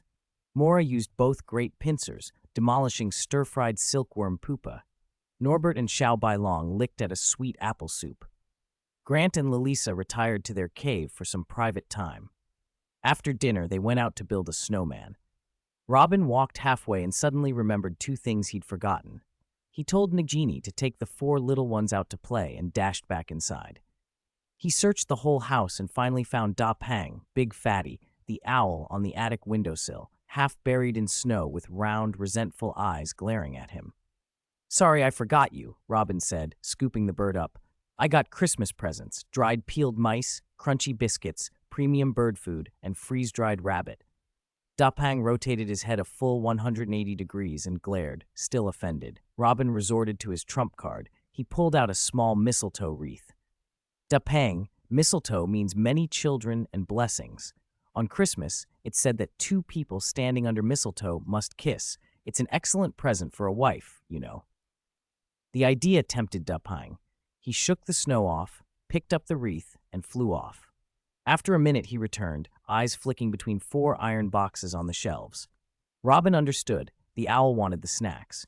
He opened the lids, poured the treats into a cloth bag, and hung it around Da Pang's neck. The owl flew away, content. Robin went downstairs to the study on the 2nd floor. The sounds of snowball fights drifted up through the glass. The curtains stirred in a gentle breeze, and a music box on the bookshelf played as a little figure spun. The fish tank on the desk, though, looked wrong. The water was unnaturally still. No bubbles, and the sea anemone seemed motionless. Maybe it was the cold, he thought, though the house had a roaring fireplace and the room felt like spring. He tapped the tank. "Nini, come out. I brought you a Christmas present." At his voice, the sea anemone shuddered, and a colorful clownfish popped out from its tentacles. Nini saw the shrimp meat and seaweed pellets in Robin's hand and danced, waving her fins. Robin would usually reach in and tease the fish with his finger, but his attention was fixed on the sea anemone. When it had twitched, he'd glimpsed something light green and cashew-shaped deep in its tentacles. Robin rolled up his sleeves and slipped his hand into the anemone. His fingers closed on something cool and small. As he tried to remove it, Nini snapped at his wrist, baring tiny, sharp teeth. Then she stopped, and with a quick flick of her tail, tried to knock the green bead off his finger. "Stop messing around!" Robin pushed the clownfish gently aside and drew out the green waist bead that had been missing for over 2 months. It had changed remarkably. Once cashew-sized, it was now more like a cowpea. Its surface was hard and cool. In the center was a red spot the size of a chestnut, and when Robin shone his magic flashlight through a magnifying glass, he saw branching red veins in that spot, and the red area moving slightly from left to right. "Is this an egg?" he whispered. Nini poked her head out and bobbed up and down, nodding like a dolphin. Robin stared. The fish seemed to understand. He pulled a chair up, sat, and asked calmly, "If this bead needs incubation, is it the anemone, the water, or you? Nod for the anemone, raise your fins for the water, wag your tail for you." They regarded each other for a long moment. Nini hesitated and then bobbed her head. "All 3?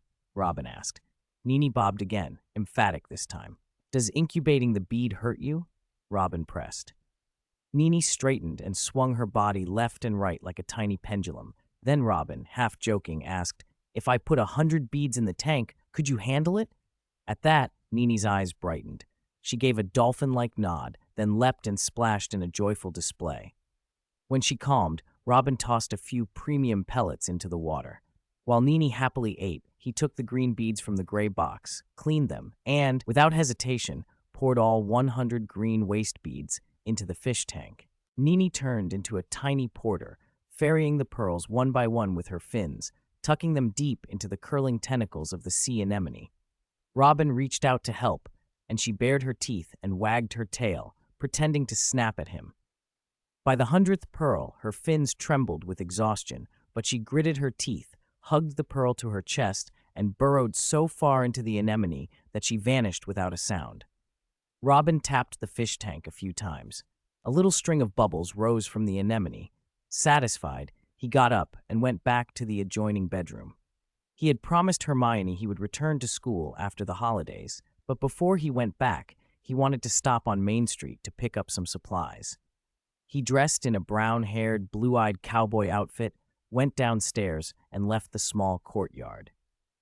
Hogsmeade's Main Street was buried under a thick layer of snow. Holly and ribbon wreaths hung on every doorway, decorated with small enchanted candles and the reindeer cards wizards left for one another. Robin passed Zonko's Honeydukes, the Three Broomsticks, and other familiar shops, then slipped into Dogweed and Deathcap.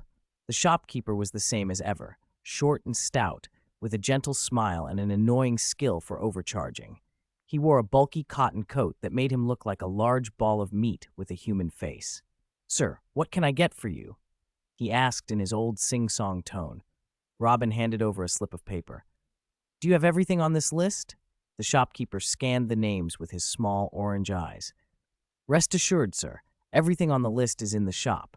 He took the paper, climbed onto a movable stool, and threaded his way among the shelves. 15 minutes later, he returned with 6 paper bags.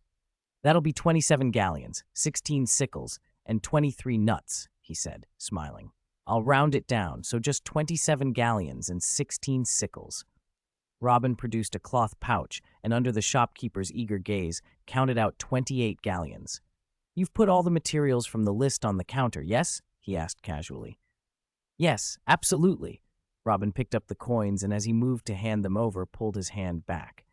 "How much is gillyweed?" 5 galleons. "Why?" the shopkeeper replied, puzzled. Robin opened his fingers a little and flashed 5 galleons between them, then tipped the rest of the coins into the shopkeeper's waiting palm. He scooped up the 6 paper bags and started for the door. The shopkeeper blinked, then lurched toward Robin, his round form jiggling. "Sir, you still owe 5 galleons. "You said gillyweed costs 5 galleons, Robin said coolly. "Yes, but you told me there were 7 items on the list, and you brought back only 6 bags. Gillyweed isn't among them, is it? You said everything on the paper was on the counter, and then you gave me a total of 27 galleons and 16 sickles. I didn't shortchange you. I even overpaid." The shopkeeper's face flickered. He inhaled as if to protest, then floundered for an excuse. Finally, he brightened as if remembering something. "Ah, my memory! We don't have gillyweed in stock. Headquarters won't send a new shipment until next month. I was so busy I forgot to tell you. But I'm certain the 6 bags total 27 galleons, 16 sickles, and 23 nuts." Robin produced a small dictaphone and pressed play. The recorded voice, his own, replayed their conversation. "If I send this to the Merchant Guild," he said into the tiny speaker, "do you think a delegation will be around in 2 or 3 days to check whether you've been forgetful before?" The shopkeeper's mouth twitched. For a moment, he looked like he was counting his options. "Sir, I'm sorry. My memory's usually very good, but today, my daughter is very ill." He broke off, ashamed of the complaint. "As an apology, I'll give you a 70% discount," he blurted, eager now.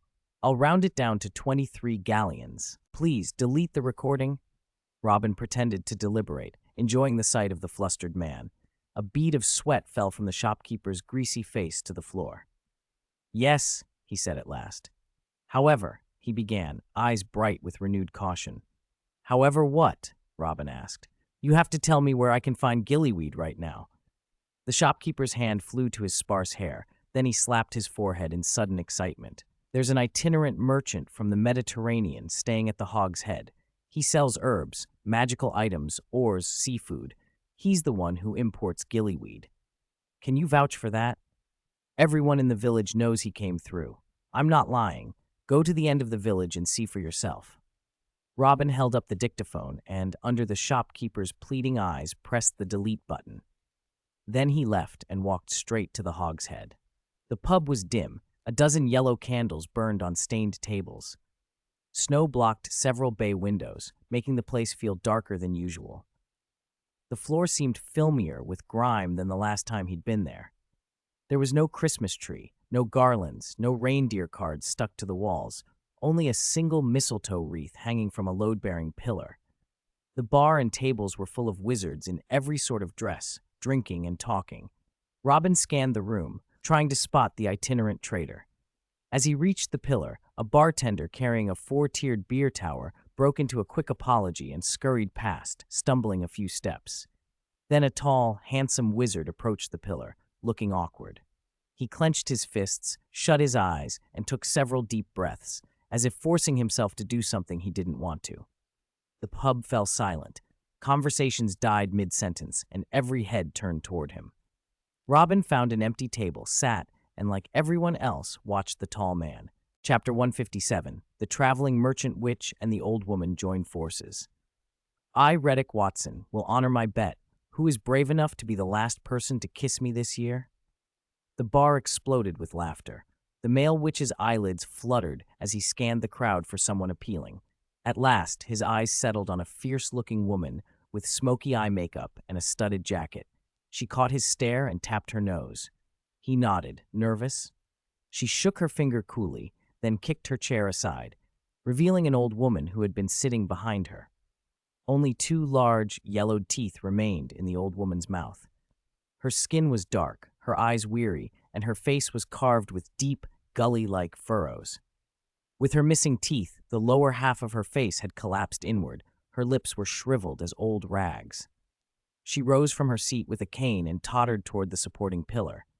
A collective gasp ran through the room. The male witch's handsome face went pale. No, anyone but her. Bound by the terms of the bet, he couldn't leave the pillar. He could only watch the old woman approach. When she reached the pillar, amid the jeers, the male witch, like a duck forced onto a perch, tilted his head down and gave a quick, mortified peck before trying to pull away. The old woman would not let go. She gripped him, cane in hand, and shuffled out of the bar. Humiliated, he glanced once at the counter and fled with his head bowed. Robin followed the direction of his gaze. At the bar sat a tall, burly witch in a black felt hat and a sealskin coat, a long shell necklace at his throat, and a large box beside his chair. The smell of salt and brine mixed with a faint floral note. Robin moved closer, suspicion growing. A seafood peddler, perhaps. In front of the burly man was a heavy black iron plate with 3 service bells on it. The man noticed Robin looking and grinned. "My name's James. James Caden. Care for a gamble?" "Robin. Leon Chelsea," Robin answered. "How does it work?" James drew from his sleeve a white fur ball the size of a quail egg. A smell of gardenia drifted from it. He tucked the ball under one bell and began flipping the 3 bells so fast it was dizzying. "After I'm done, guess where the white fur ball is. Guess right once in 3 tries and I'll give you whatever you want. Fail all 3, and you'll stand under the mistletoe ribbon and, like Reddick Watson, give us the 19th round of entertainment." Robin glanced at the pillar again and noticed the old woman with the wrinkled face and a tiny black mole at the corner of her mouth, leaning on her cane and moving toward the back where the studded jacket witch had sat. So they were working together, the peddler, the witch, the old woman. He took a breath. "Do you have gillyweed?" "I do." James unzipped the top of his box and, after rustling around, pulled out a net bag. Inside writhed a slimy, briny mass, an ugly thing of hundreds of gray tendrils. Definitely gillyweed. James laughed. "An ugly creature with 100 tail tentacles." "Want to gamble?" James asked, zipping the box closed. Robin's eyes drifted over the writhing gillyweed, the glittering bells, the mistletoe ribbon, and landed on the studded jacket witch, whose smile was notably cold. He nodded. "Bet?" "Good. Watch closely." James showed the white fur ball on his palm, slipped it under the left bell, and began swapping the three with blinding speed. At first, Robin tracked the movement, but soon his eyes blurred and doubled. His gaze could not keep pace. Confusion set in. "Where is it?" James asked when he stopped. Robin pointed to the leftmost bell. James lifted it. Empty. He revealed the ball under the rightmost bell with a satisfied smirk. "Young man, your eyesight could use work." He popped the ball into the middle bell and shuffled them again. This round went worse. Robin's vision doubled from the start. By the middle, his thoughts were muddled. He guessed at the middle bell. James lifted the center, empty. The ball lay under the leftmost bell. "If you lose this one," James said, laughing hard enough to sound malicious, "you'll have to go up on stage and entertain everyone." Just then the bartender approached with a tray of a teapot and cups. "Sir, the bar provides complimentary warm water. Would you like?" "I'm not thirsty. Go away." James waved him off. Robin's mouth felt a little dry, so he accepted a cup. He lifted it and smelled a faint sourness. One sip confirmed it. The water was sour. "Bartender, why is this water sour?" he asked. The bartender, Alva, placed the tray down and drank a cup himself. He didn't notice anything off. "Sour?" The young man working the counter chuckled. "Alva, did you use the red ladle to scoop the warm water?" "That ladle was used for apple cider. Even washed clean, it holds a bit of the vinegar smell. People with sensitive palates can still pick it up." "Sorry, sir. My mistake. I'll get you fresh water," Alva apologized. "No need. A little sour clears the head." Robin answered, raising his cup half in jest. Alva nodded and went back to work. "Ready for the third round?" James asked. Robin set his cup down. "Go ahead." James flipped the ball into the rightmost bell with a casual toss and catch, then began the quick, practiced shuffle, murmuring a string of words no one recognized as he moved the bells with both hands. This time, Robin's eyes didn't dart from bell to bell. He sipped the apple cider-flavored water at a leisurely pace, even closing his eyes now and then to inhale the aroma. After about 3 minutes, James set his hands on either side of the black iron plate and asked, "Guess which bell the ball's under?" Robin rolled up his sleeves and pointed to the left bell.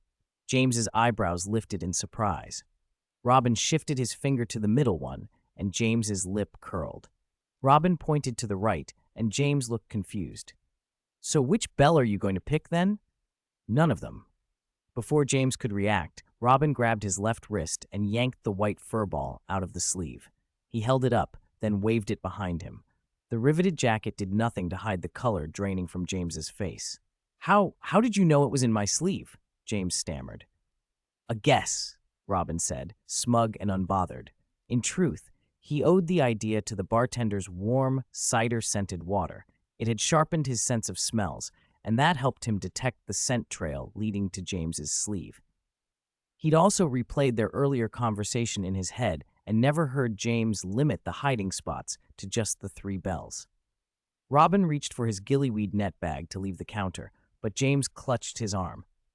"One more round," the merchant pleaded. "If you guess right, I'll give you a treasure. If you don't, you stand by that pillar and entertain everyone." Robin snorted. He wasn't about to be complicit in whatever perverted spectacle James had in mind. He put the gillyweed back in his cloth bag, slid back onto the stool, and said, "If you hide the ball in your boot, I'm not helping you release any toxic gas." James's mouth twitched. "All right, no tricks. This one will be pure hand speed. The ball will only be under the 3 bells. When I stop, you guess. Right, you win. Wrong, you lose." His fingers rubbed the iron plate as if the contact would steady him. He was itching for another gamble. Robin sipped his cider water and considered. "One more round, but change the wager. If I win, you stand by that pillar and ask that old woman with the pursed lips for a kiss. If I lose, it's the same. Think you dare?" "Dare?" James bristled. "Who do you take me for? When I fought the Huchotaman in the Mediterranean, you weren't even born. Fine. Winner takes all. Watch closely." He placed the white fur ball on the plate to show he was playing fair, covered it with the middle bell, and began spinning the 3 bells so fast their hands blurred. His wrists moved like fan blades on the 3rd setting. After 3 minutes, he hid his shaking hands under the counter and said, "Which bell is it in?" Robin smiled but didn't answer. He lifted the left bell, and the snow-white fur ball flashed into view. Mr. Caden, please, James protested. Robin set the bell back down and pointed at the load-bearing pillar. A bet was a bet. No matter how reluctant the traveling merchant was, he still walked under the mistletoe ribbon, just like the handsome young man who had gone before him. James called out loudly, "I, James Caden, accept my loss. Will that gray-haired woman with a mole at the corner of her mouth be the last person to kiss me this year?" I will, the old woman said. She rose from her table, hunched over her cane, and shuffled toward the pillar. Even as Robin left the Hog's Head pub, he could still hear the splashing and commotion behind him.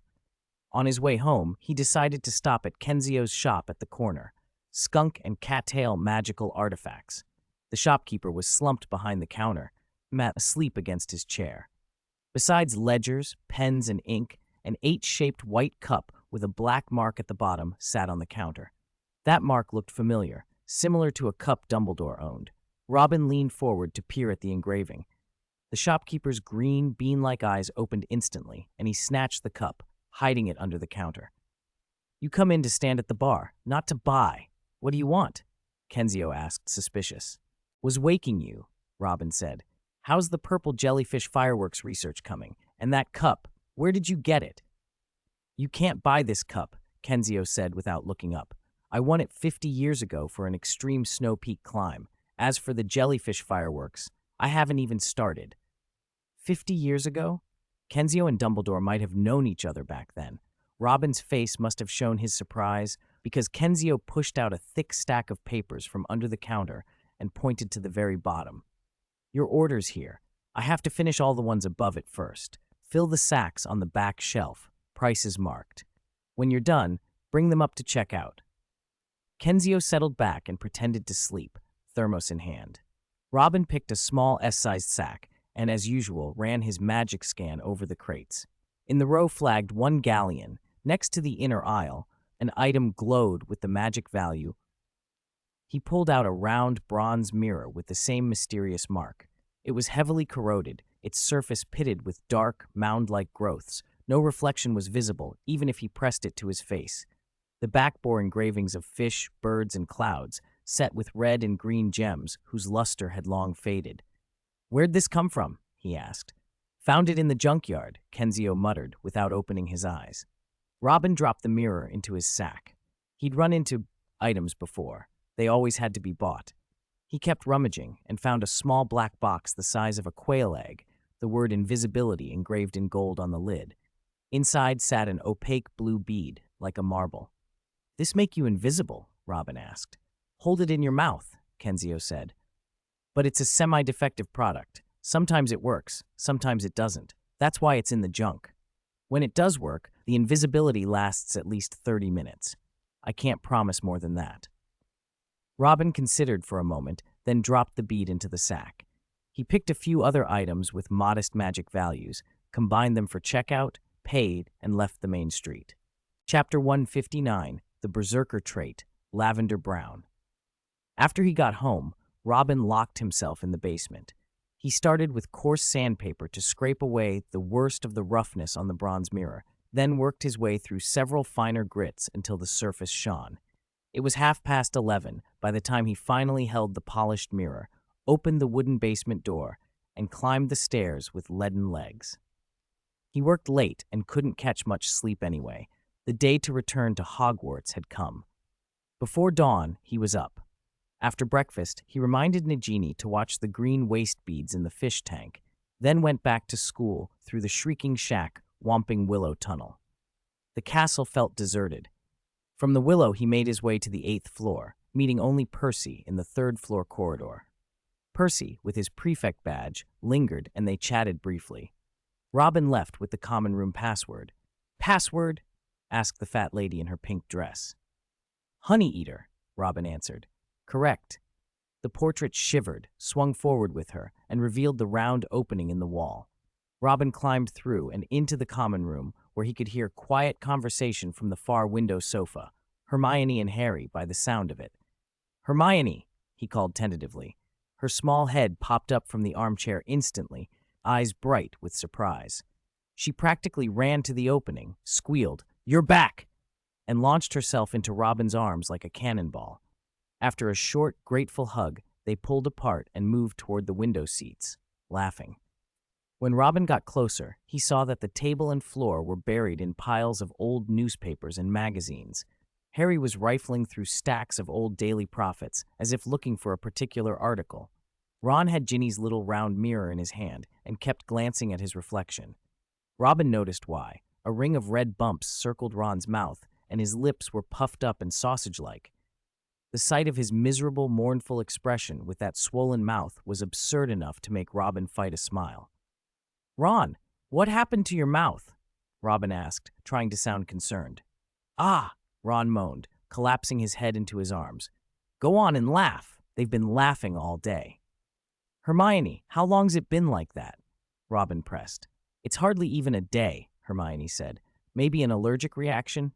Don't even joke." Ron buried his face deeper. Harry shook his head. "No, it's not allergy. Last night, just before curfew, Fred and George set a prank, cornered Ron and Lavender at the end of the corridor with black spiders. They strung mistletoe ribbons from the ceiling, and with Fred and George egging them on, Harry mimed. "Swollen from kissing?" Robin thought, incredulous. "Of course not," Ron said, muffled.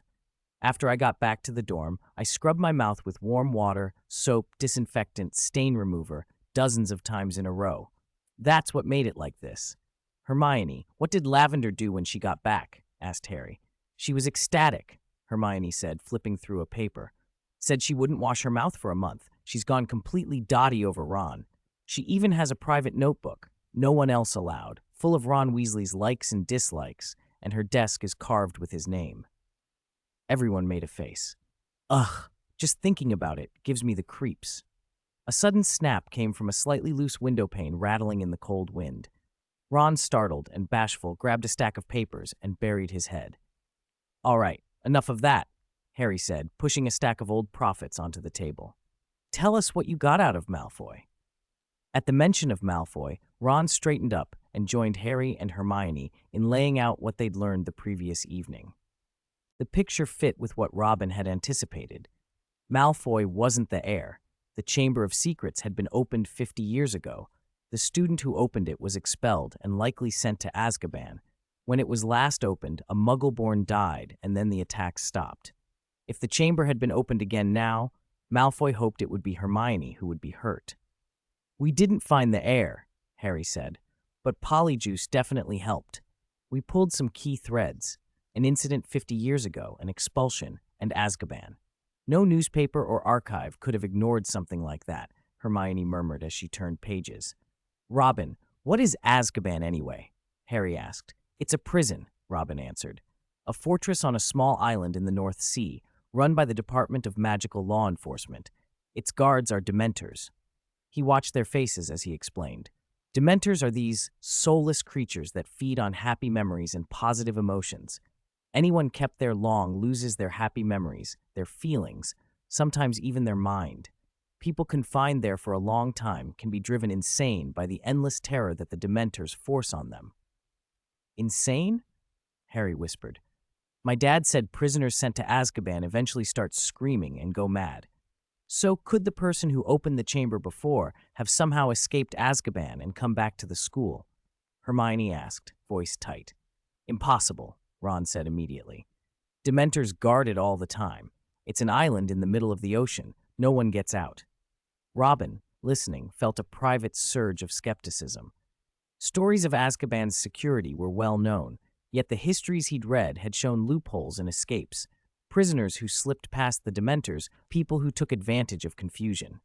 He kept that thought to himself for the moment. A creak announced that the girls' dormitory door had opened. "Ron!" A long, syrupy call echoed down the stairs. Ron's face went pale. A moment later, Lavender Brown bounded in, sling bag slung over her shoulder, and sat down beside him, every inch the dramatic, adoring girlfriend. Ron didn't want to sit so close to Lavender Brown, so he shifted over a little. As he moved, Lavender slid closer too, and he squirmed back reluctantly. The little game of you move, I move ended with Harry being squeezed out. Harry sat opposite, watching the spectacle with Robin and Hermione. "What exactly do you want?" Ron asked, clutching the sofa as if for support. I wanted to give you a present, Lavender said, pulling a heart-shaped pink tin from her crossbody bag and opening it with a flourish. Ta-da! New flavor macarons. I baked them myself. There's strawberry, bacon, horseradish, and braised.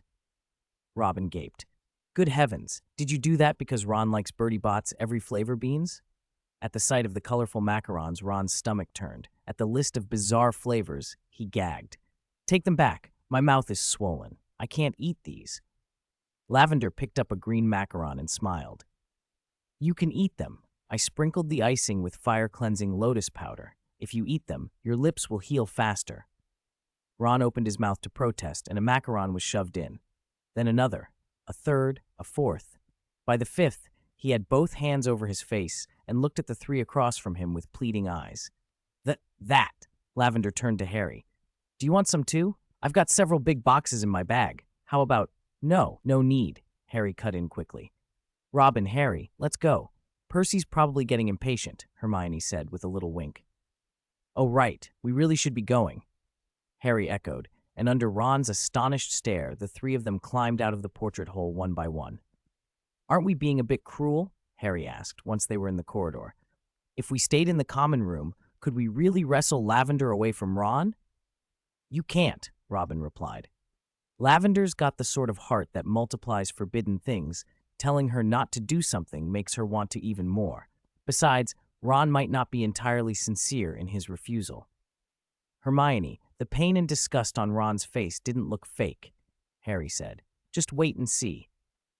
Hermione only smiled and walked toward the library. Do you believe her? Harry asked Robin as they followed. Half, Robin said. The other half we'll find out from Ron. Lavender's not exactly subtle. Indeed, with a combination of baking secrets and stolen kisses, Lavender's pursuit showed no signs of slowing. Even after classes resumed after the holidays, she pestered him as fiercely as ever. When Ron protested, she swapped macarons for cookies, crackers, and whole wheat biscuits. Ron's attitude shifted slowly. At first, he was openly disgusted and gagged in the dormitory. Later, he insisted, more reasonably, that he didn't like macarons and asked for different biscuits. Eventually, he began to grumble that Lavender was over the top, and sometimes he admitted the biscuits she left were rather good. Watching the change unfold, Harry conceded Hermione had been half right. By early February, a damp chill had settled over the castle, and a nasty cold and flu wave swept through students and staff, using up Madame Pomfrey's supply of pepper-up potion. Before more could be brewed, she had the worse-off students rest in the hospital ward.